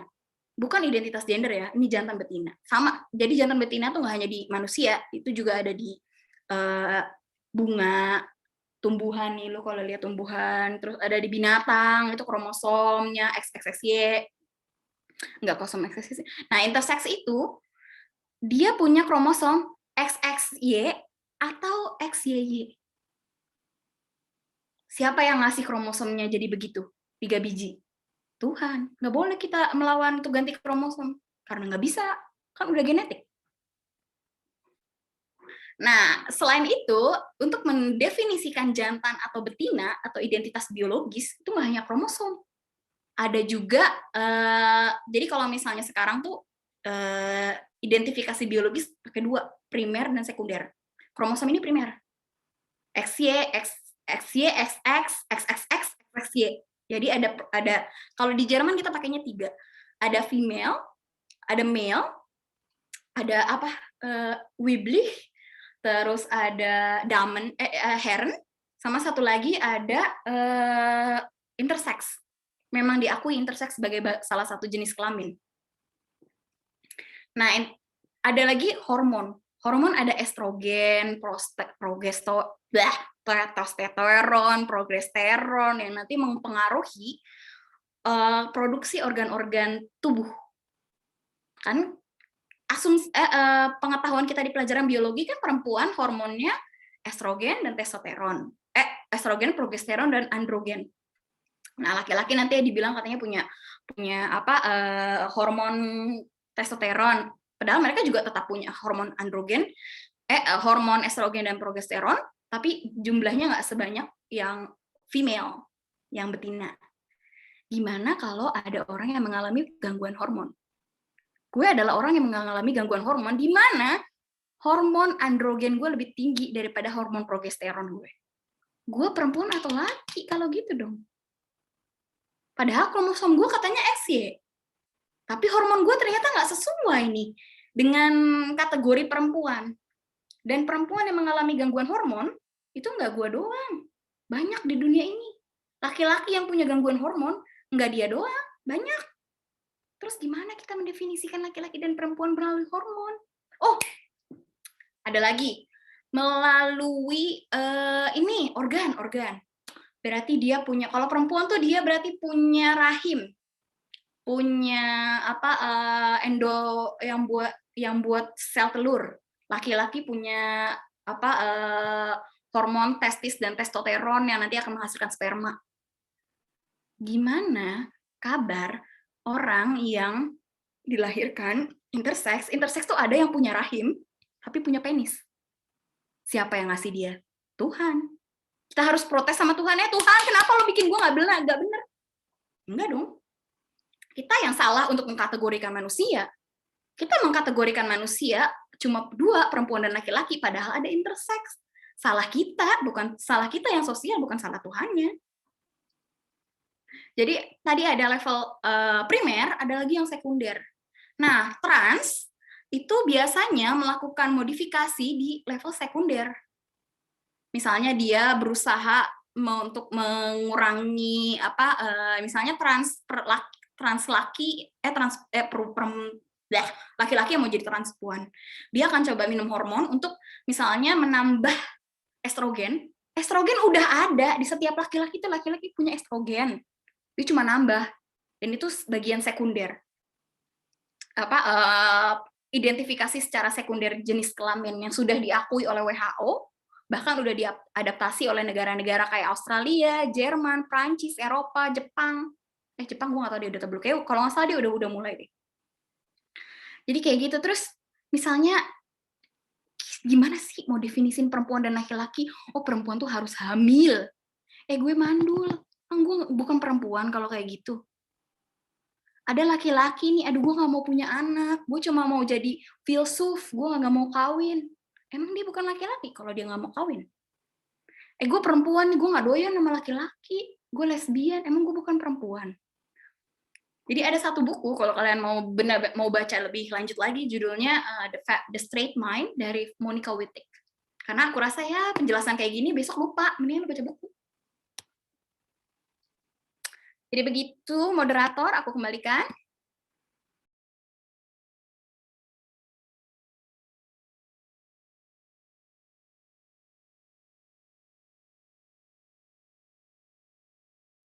Halo, ini moderatornya mana ya? Halo. Maaf Oh, Mbak, ya? tadi dia kendala jaringan. Oke. Kedengeran nggak Mbak? Ya, oke. Oke, baik. Kita lanjut lagi Mbak. Pertanyaannya banyak banget Mbak. Ini kayak pada excited banget.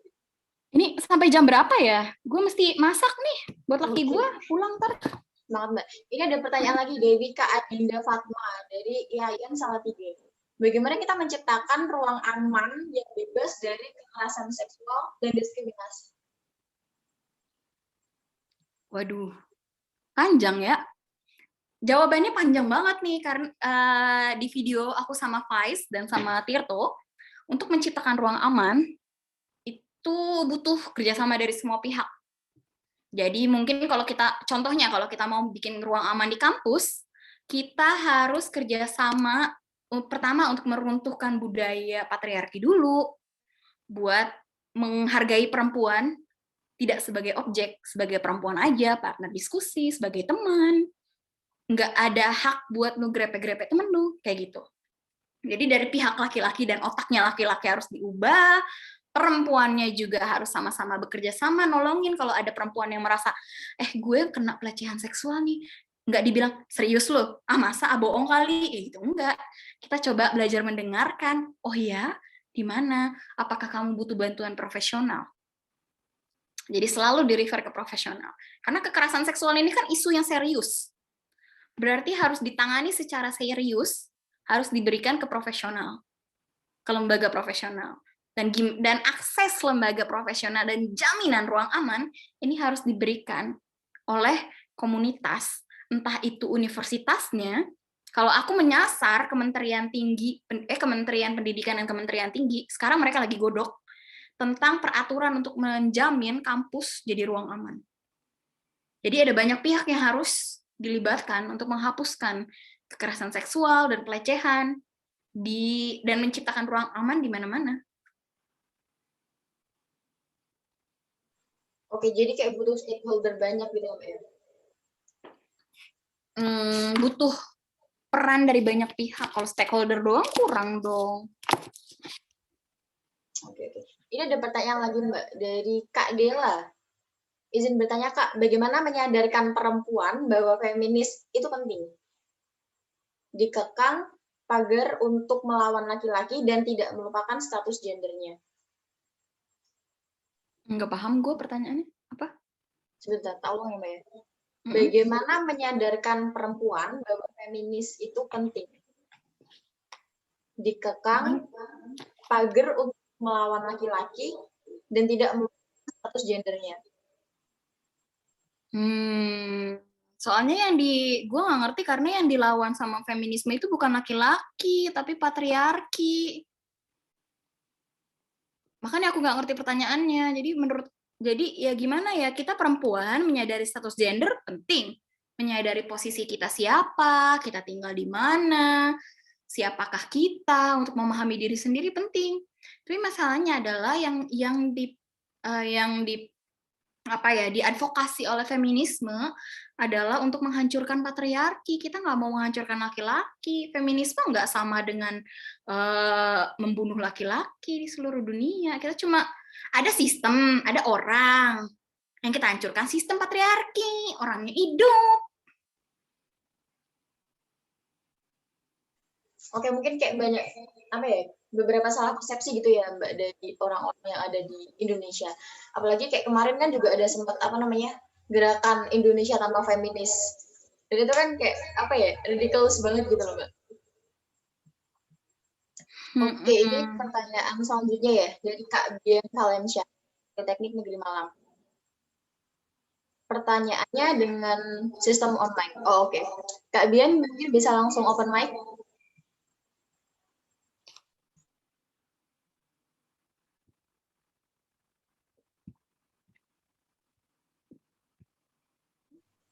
Halo Kak Bian.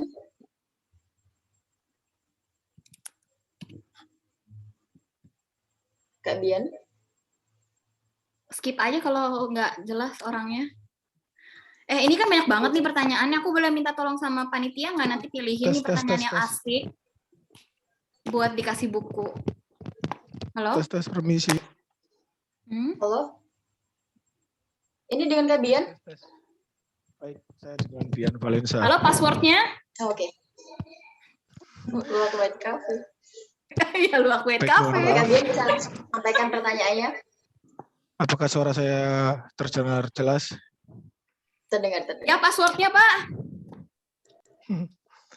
Baik, perkenalkan, nama saya Bian Valensa dari Politeknik Negeri Malang. Di sini yang saya tanyakan tadi, yang paling utama ketika Mbak Nadia berbicara tentang Gerwani dan Perwari.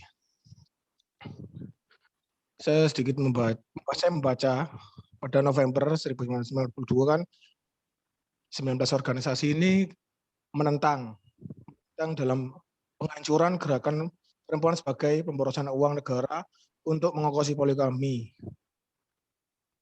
Dan suara menolak ini kan dilanjutkan dengan demonstrasi besar pada 17 Desember 1953 yang menuntut pemerintah merancang ulang UU perkawinan yang sesuai Pancasila. Terus di sini yang saya tanyakan, Perwari sama Gerwani ini kan berbeda. Perwari ini yang bersikap independen, sedangkan Gerwani kan yang memiliki hubungan dekat dengan PKI dan Soekarno.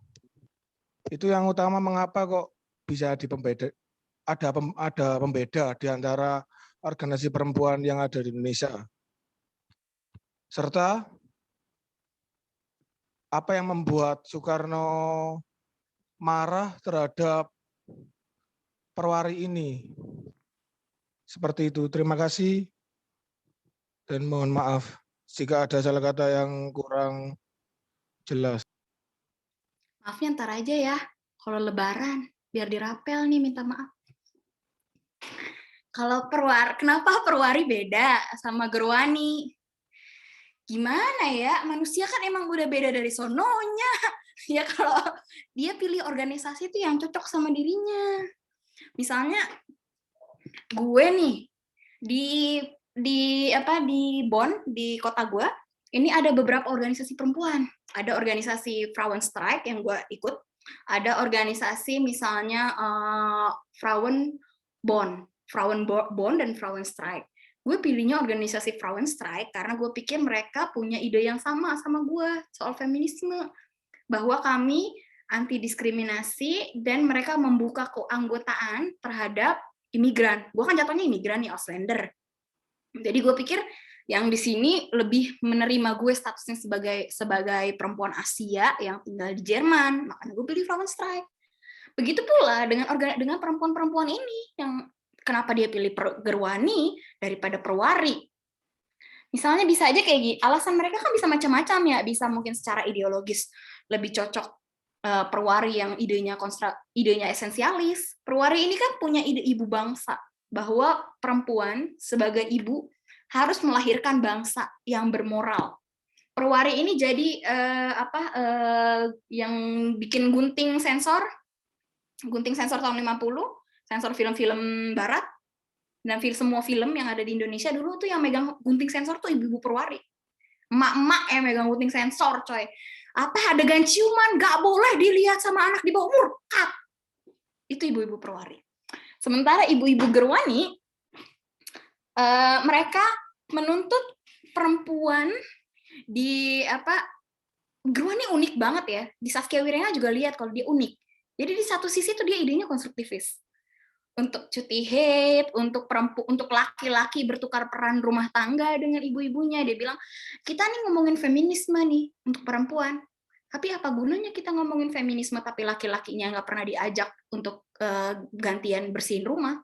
Jadi waktu itu SK Trimurti itu jadi penulis artikel, jadi dia kayak opinion di namanya Maompleng kalau nggak usah, di majalah Istri.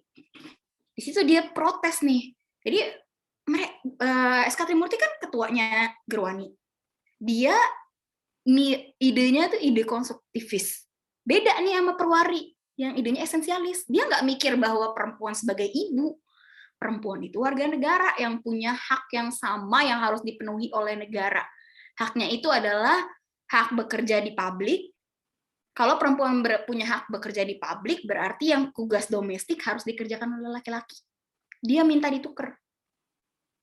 Itu yang diminta sama SK Trimurti dan Gerwani.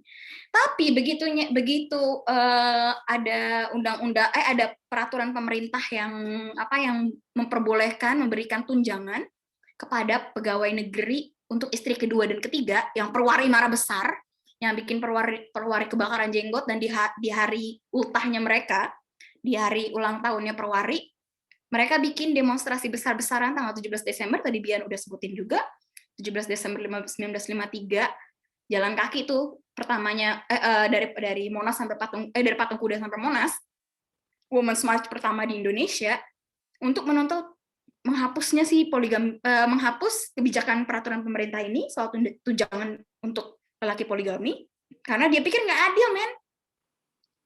Kan Pancasila itu keadilan sosial bagi seluruh warga Indonesia. Kalau misalnya ada laki-laki yang punya istri 4 dapat tunjangannya jadi lebih gede, nggak adil sama laki-laki yang istrinya cuma 1.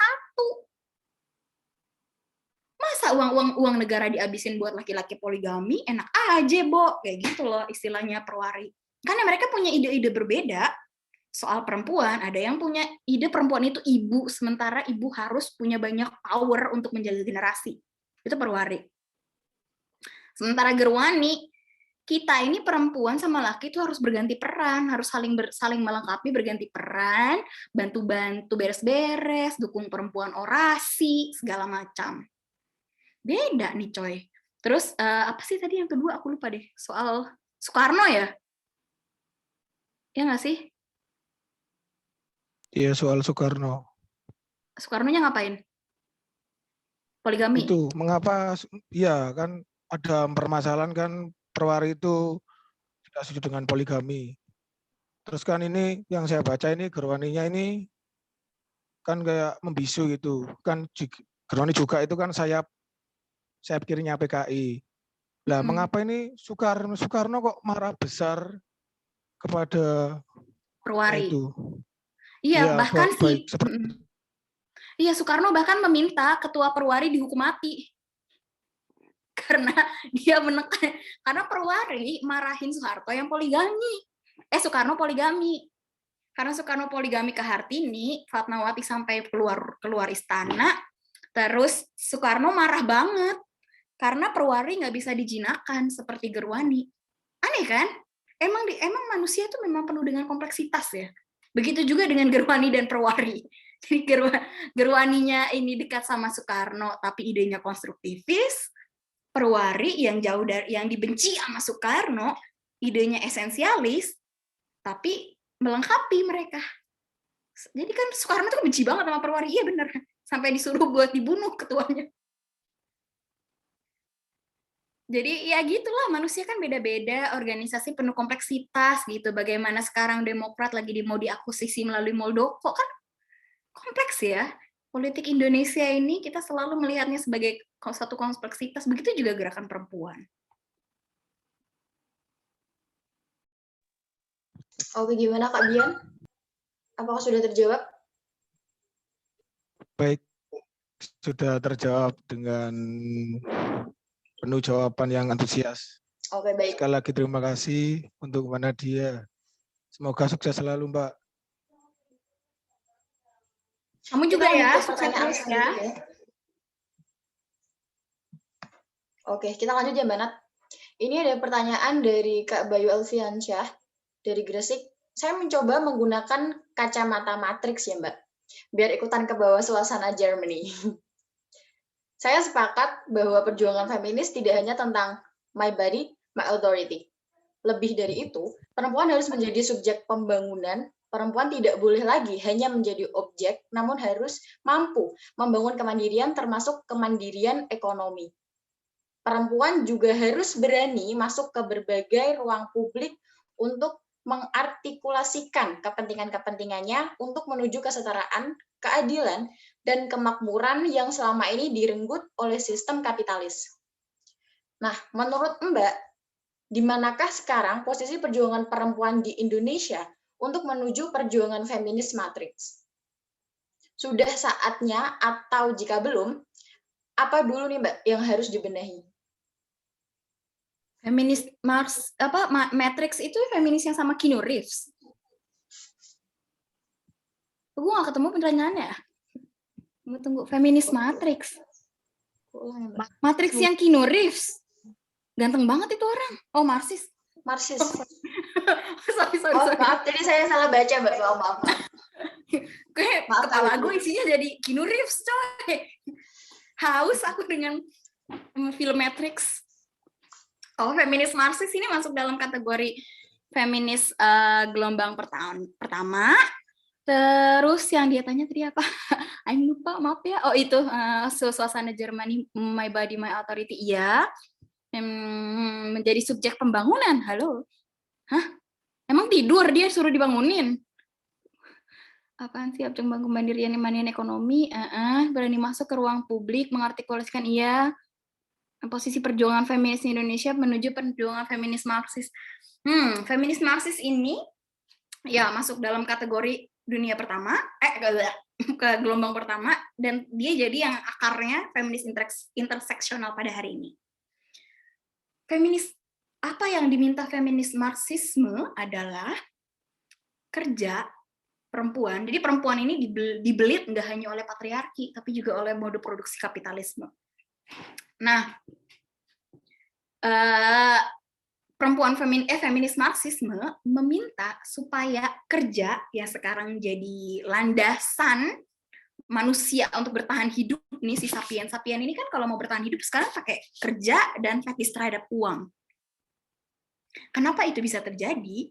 Dan ternyata kita lihat, wah, mode produksi kapitalisme telah menyengsarakan banyak orang termasuk perempuan.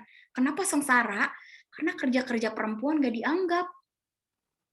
Jadi selama mode kapitalisme dilakukan, mode produksi kapitalisme ini terus terjadi, di situ juga ada penindasan terhadap perempuan. Kenapa? Karena kerja gender jadi dipisah. Jadi ada kerja laki, ada kerja perempuan, kerja laki yang angkat galon cuma seminggu 2 kali lebih dihargai daripada kerja ibu-ibu yang gendong bayi setiap hari gitu.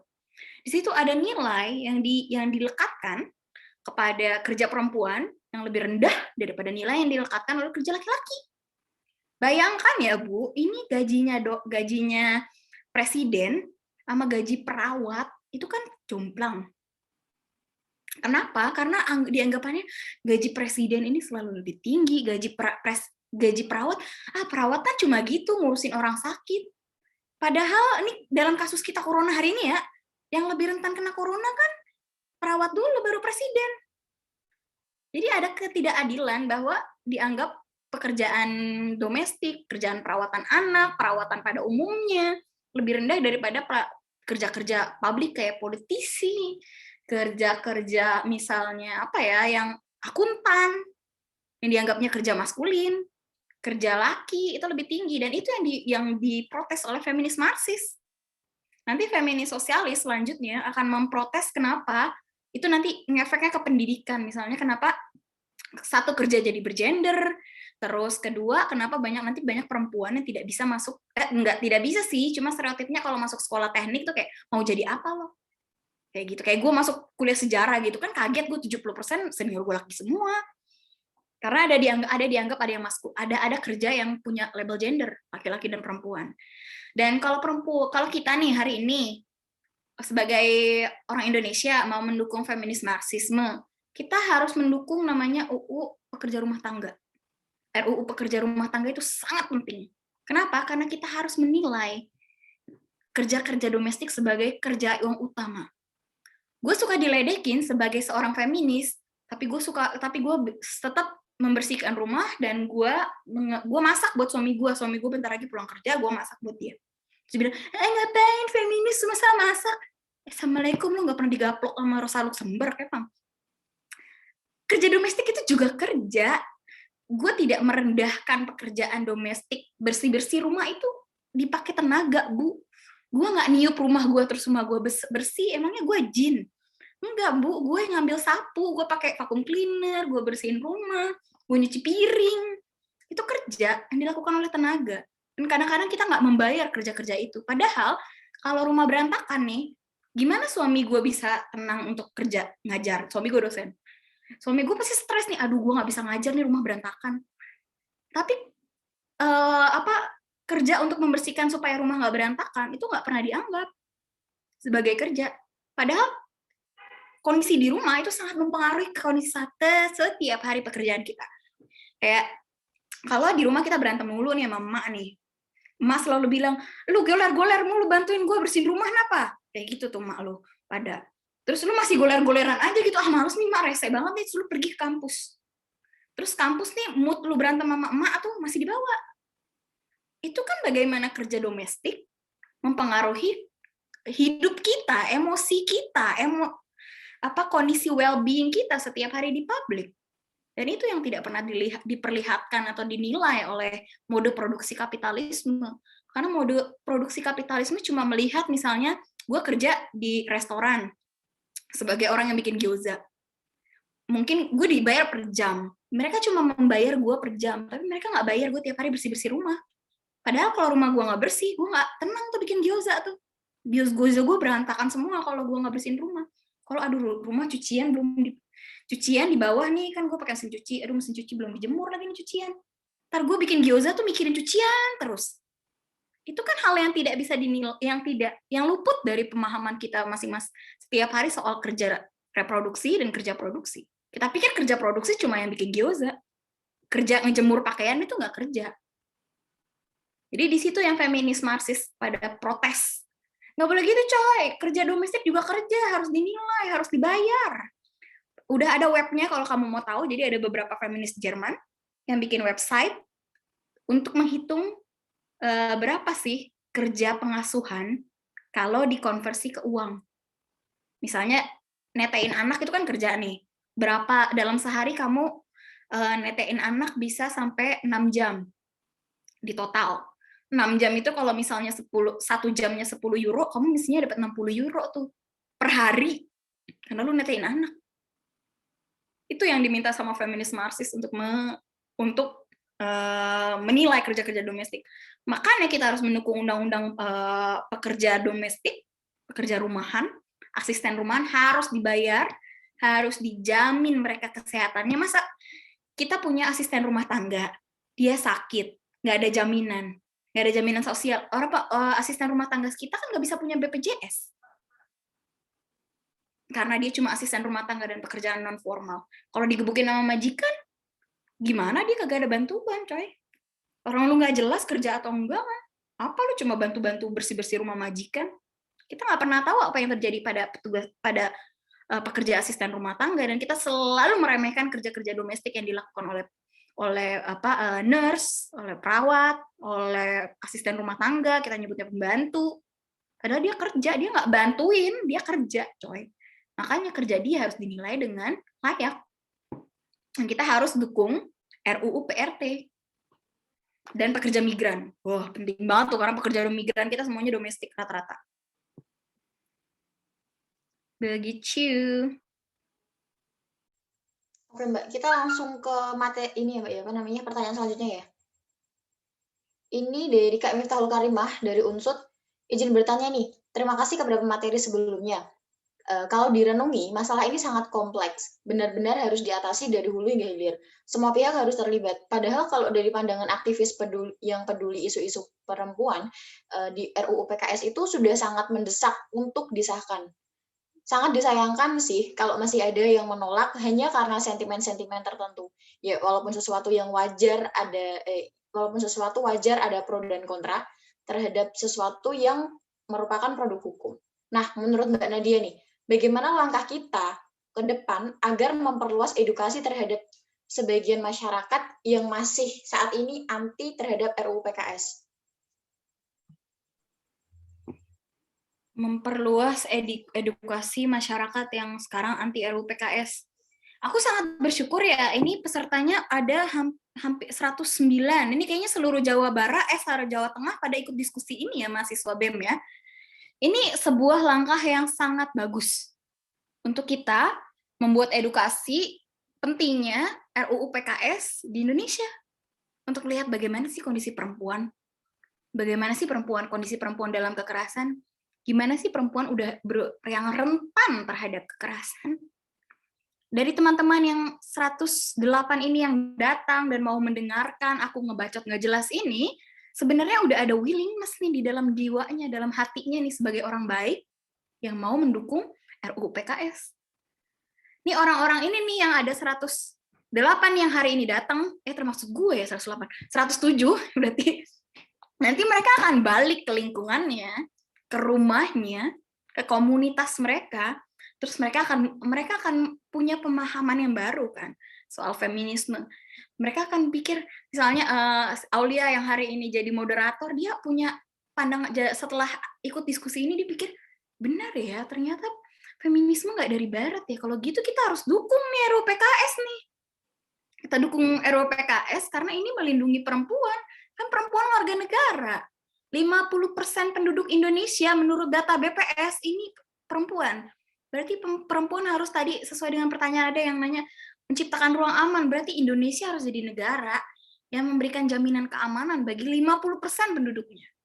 Penting nih RUU PKS nih. Jadi semua yang pulang nih, ada Ahmad Zulfikar Rafli, ada Yayas Iqbal, ada Zakaria, ada Ruth BR Serlimbing, ada Miatno, maaf semuanya nggak bisa kesebut. Aku yakin kalian semua pulang ke rumah, kalian ngobrol sama teman-teman, lagi di tongkrongan kan ngerokok. Lu tau nggak sih RUU PKS penting, Jir? Oh iya? Iya, kenapa?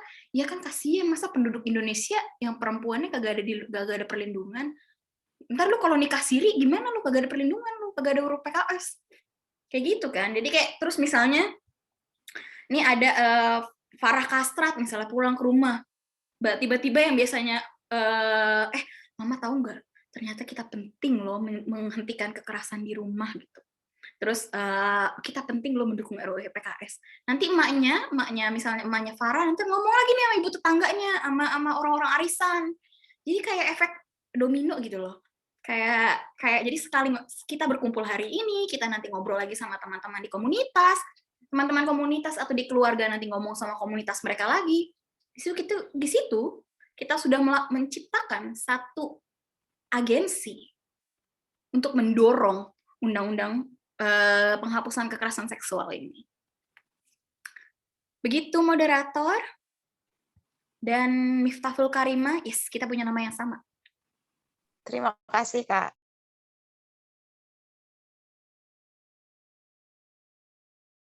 Baik, karena waktu sudah menunjukkan pukul 21.09, ini pertanyaan terakhir ya, Mbak ya. Ini kita akan bacakan pertanyaan dari Kak Rohmatin Dwi Arti dari UIN Sunan Kalijaga, Yogyakarta. Izin bertanya sebelumnya, RUU PKS itu kan sudah masuk ke dalam prolegnas pada rapat paripurna 2020. Lalu sebenarnya yang menjadi urgensi apabila RUU PKS ini disahkan itu dilihat dari apa ya? Dan apa kaitannya dengan feminisme dalam hal apa? Lalu apabila kita bandingkan dengan undang-undang yang sudah ada, kenapa RUU ini perlu untuk disahkan? Apakah akan berdampak besar pada feminisme itu sendiri? Terima kasih. Oke, masuk prolegnas pada 2020, iya, tapi keluar lagi. Makanya jadi harus di draft ulang lagi. Jadi kan tahapan RUU untuk jadi UU atau tahapan bill untuk jadi bill jadi act itu kan prosesnya panjang. Salah satunya kayak misalnya nanti ada balas-balasan antara masyarakat dan anggota DPR, terus nanti ada dari anggota DPR yang menolak dan anggota DPR yang mendukung. Jadi ada proses di tengahnya dan di dalamnya. Dalam proses itu, waktu undang-undangnya tahun 2020 itu masuk prolegnas tapi nggak disahin, itu banyak banget yang harus diganti-ganti dan dirobek-robek atau dicoret-coret sama DPR karena ini nggak perlu. Dan bayangin yang dicoret-coret dan di-cut itu adalah tentang pemulihan korban. Karena misalnya sekarang nih, hari ini kita pakai undang-undang untuk perkosaan, pakai KUHP 68, gue lupa deh nomornya berapa. KUHP itu ada yang soal perkosaan, pencabulan, dan penganiayaan biasanya untuk KDRT. KDRT ada undang-undang KDRT, tapi undang-undang KDRT itu cuma melindungi perempuan yang berada dalam hubungan pernikahan legal. Kalau nikah siri nggak dilindungi. Banyak kasusnya, kayak misalnya nikah siri nih. Nikah siri kan nggak dicatat negara, terus punya anak. Terus bapaknya kabur. Bapaknya kabur, nggak tanggung jawab, anaknya ini kan harus disekolahin, harus dikasih makan. Ya kali anak bisa mencari makan sendiri, ini kan anak bukan jerapah. Jerapah bisa cari makan sendiri, anak manusia kan harus dikasih makan. Bapaknya kabur gitu aja, dan itu masuk dalam kategori kekerasan ekonomi. Kekerasan ekonomi, terus si ibunya mau melapor bahwa suaminya kabur, nggak tanggung jawab terhadap anaknya, tapi nggak ada undang-undangnya, soalnya dia nggak bisa pakai undang-undang KDRT. Kenapa? Karena undang-undang KDRT cuma melindungi yang pernikahan yang dicatatkan oleh negara, yang pakai buku nikah. Kalau nikah siri nggak bisa, nggak dilindungi. Jadi kalau misalnya dapat anak nih dari nikah siri, itu anaknya nggak akan dapat jaminan lepas dari kekerasan ekonomi. Karena bisa aja bapaknya kabur, nggak balik-balik lagi bapaknya. Terus kalau misalnya pernikahan siri, terus ada kekerasan dalam rumah tangga, dipukulin. Kalau ngelapor, nanti sama polisi dipakaiinnya KUHP penganiayaan. Kan relasinya beda, bro. Penganiayaan dengan kekerasan dalam rumah tangga. Terus terus perkosaan. Gimana kalau yang diperkosa laki-laki? Laki-laki tuh nggak ada jaminan bebas dari perkosaan loh di undang-undang kita. Jadi karena undang-undang di KUHP, perkosaan itu saat penis masuk ke vagina, persetubuhan. Kalau yang masuk ke vagina cangkul, kayak kasus Eno Cangkul, nggak masuk perkosaan, itu perkosaan, nggak masuk. Marsinah dimasukin senjata, senapan, ditembak sampai ininya pecah, tulang belikatnya hancur kan, tulang ininya apa sih namanya? Gue lupa namanya tulang apa di sini. Tulang itunya hancur. Itu kan senjata. Itu perkosaan. Kalau KUHP nggak ada, masuknya adalah cuma masuk penganiayaan. Itu perkosaan, men. Yang masuk ke vagina bukan penis, tapi alat-alat yang lain. Bisa jari, bisa mulut, bisa tangan, kaki, dan alat-alat yang lain. Tapi kita nggak bisa pakai itu perkosaan, karena perkosaan terbatas. Hanya untuk vagina penis. Terus kalau misalnya yang diperkosa laki-laki, mau pakai apa? Pencabulan. Hukumannya cuma 2 tahun. Itu yang diterima oleh korban laki-laki yang diperkosa. Itu kan victimnya itu rasa hancurnya, traumatisnya itu bisa seumur hidup. Tapi pelaku cuma kena 2 tahun karena ini masuknya pencabulan. Kasusnya Gilang Bungkus kemarin itu ujung-ujungnya pakai apa? UU ITE. Apa kabar coy? Karena nggak ada jaminan buat laki-laki untuk tidak diperkosa. Selain itu, kalaupun laki-laki diperkosa, dia nggak bisa lapor karena ada stigma. Selain itu juga ada korban perempuan atau laki-laki, siapapun korban perkosaan, itu dia harus membayar sendiri pemulihan dia. Jadi waktu aku masih di Komnas Perempuan tuh banyak sekali kasus-kasus yang nggak naik ke legal, naik ke proses hukum. Karena kan dalam proses hukum nih kan harus bayar. Lu harus bayar visum. Harus bayar terus belum bisa bersaksi di pengadilan kalau kamu masih terganggu mentalnya. Orang yang jadi korban pemerkosaan ini mentalnya bisa terganggu sampai beberapa tahun ke depan. Dan nggak ada di undang-undang kita yang manapun untuk membayar pemulihan korban.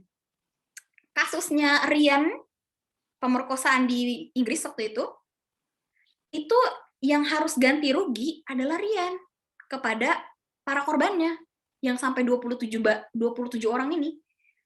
Itu pelakunya nggak hanya dihukum, tapi harus ganti rugi, psikis, uang, materi dia untuk pemulihan korban-korban ini. Korban harus ke psikiater, karena dia jadi trauma seumur hidup, kan psikiater kan bayar, coy. Mau pakai daun psikiater, mereka kuliahnya tinggi, kuliahnya susah, masa nggak bayar? Bayar, coy. Siapa yang bertanggung jawab untuk pemulihan korban? Nggak ada di RUU, di undang-undang Indonesia manapun nggak ada yang berpihak pada korban, nggak ada yang undang-undang yang punya perspektif terhadap korban. Jadi undang-undang semuanya berhubungan dengan menghukum pelaku, walaupun menghukumnya juga, bayangkan lu pencabulan nih, lu laki-laki pencabulan 2 tahun, lu trauma seumur hidup, Emang itu adil? Kan itu nggak adil. Makanya kita butuh RUU PKS, karena di dalam RUU PKS ini ada untuk pemulihan korban. Satu hal yang selalu luput dalam kasus kekerasan seksual ataupun kasus pemerkosaan. Dan ini kan terakhir nih. Oke, di sini kayak banyak banget ya Mbak yang bertanya. Mohon maaf teman-teman, saya tidak bisa membacakan dan menampung semua pertanyaan yang ada di sini. Mungkin lain kali kita bisa apa ya Mbak, kayak buat the next webinar gitu ya. Mungkin kita bisa Boleh. pakai Zoom lagi atau mungkin Google Meet atau nanti semoga ada kesempatan lain. Nah, di sini panitia sudah memilih satu best question dari peserta, yaitu dari dari Kak Rian Andika Putra dari ITS. Selamat Kak Rian. Oke, jadi nanti panitia ini ya, apa namanya? Kak Rian bisa menghubungi panitia. Ya, berarti nanti Bu, oh ya, karena ini diskusinya sudah berjalan lancar dan aku udah lihat nih tadi kayaknya kasihan banget nih moderator bacain banyak banget nih pertanyaan kan. Aku kasih bukunya nggak hanya buat penanya, aku kasih buat BEM UISI yang sudah berhasil menyelenggarakan acara ini. Semoga bisa masuk dalam koleksi perpustakaan kalian ya bukunya. Jadi aku kirim 2, mohon kasih alamat, nanti aku kirim. Oke, terima kasih Mbak Nadia. Baik sekali ya materi kita malam ini. Nah, oke. Karena waktu sudah menunjukkan pukul 21.18, terima kasih nih buat Mbak Nadia. Kayaknya excited banget seluruh peserta yang ada di sini, dan mungkin untuk akhir sesi ini Mbak Nadia bisa kayak ngasih apa ya Mbak, closing statement gitu, agar perempuan-perempuan khususnya di sini itu bisa apa ya Mbak, motivated dan terus berani untuk speak up, bergerak dan do something. Monggo Mbak. Aku kasih nggak hanya buat perempuan, karena kalau katanya SK Trimurti kan harus sama laki-lakinya juga, asik. Jadi biar kita sama-sama coy, perempuan, laki-laki, dan kalau ada trans, ada non-binary, ada identitas minoritas gender, kita sama-sama coy. Kita sama-sama bekerja sama dengan feminisme, bersolidaritas antar negara, antar gender, untuk menciptakan masa depan yang adil untuk semuanya. Nggak hanya manusia, nanti kita bisa adil juga untuk tumbuhan, untuk lingkungan hidup, untuk hewan, dan segalanya. Oke? Baik, sesi materi pada malam hari ini selesai. Saya kembalikan kepada MC, Anissa. Baik, terima kasih. Acara selanjutnya yaitu sesi foto bersama yang akan dipandu oleh rekan saya, Reza Anulia Krisandi. Bagaimana Reza, apakah sudah siap?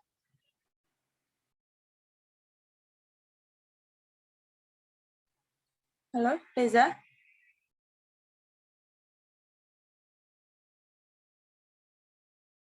Oke, sudah. Oke, semuanya bisa bergaya seperti mengembangkan tangan. Oke, hitung mundur ya Reza. Semuanya diharapkan on cam ya.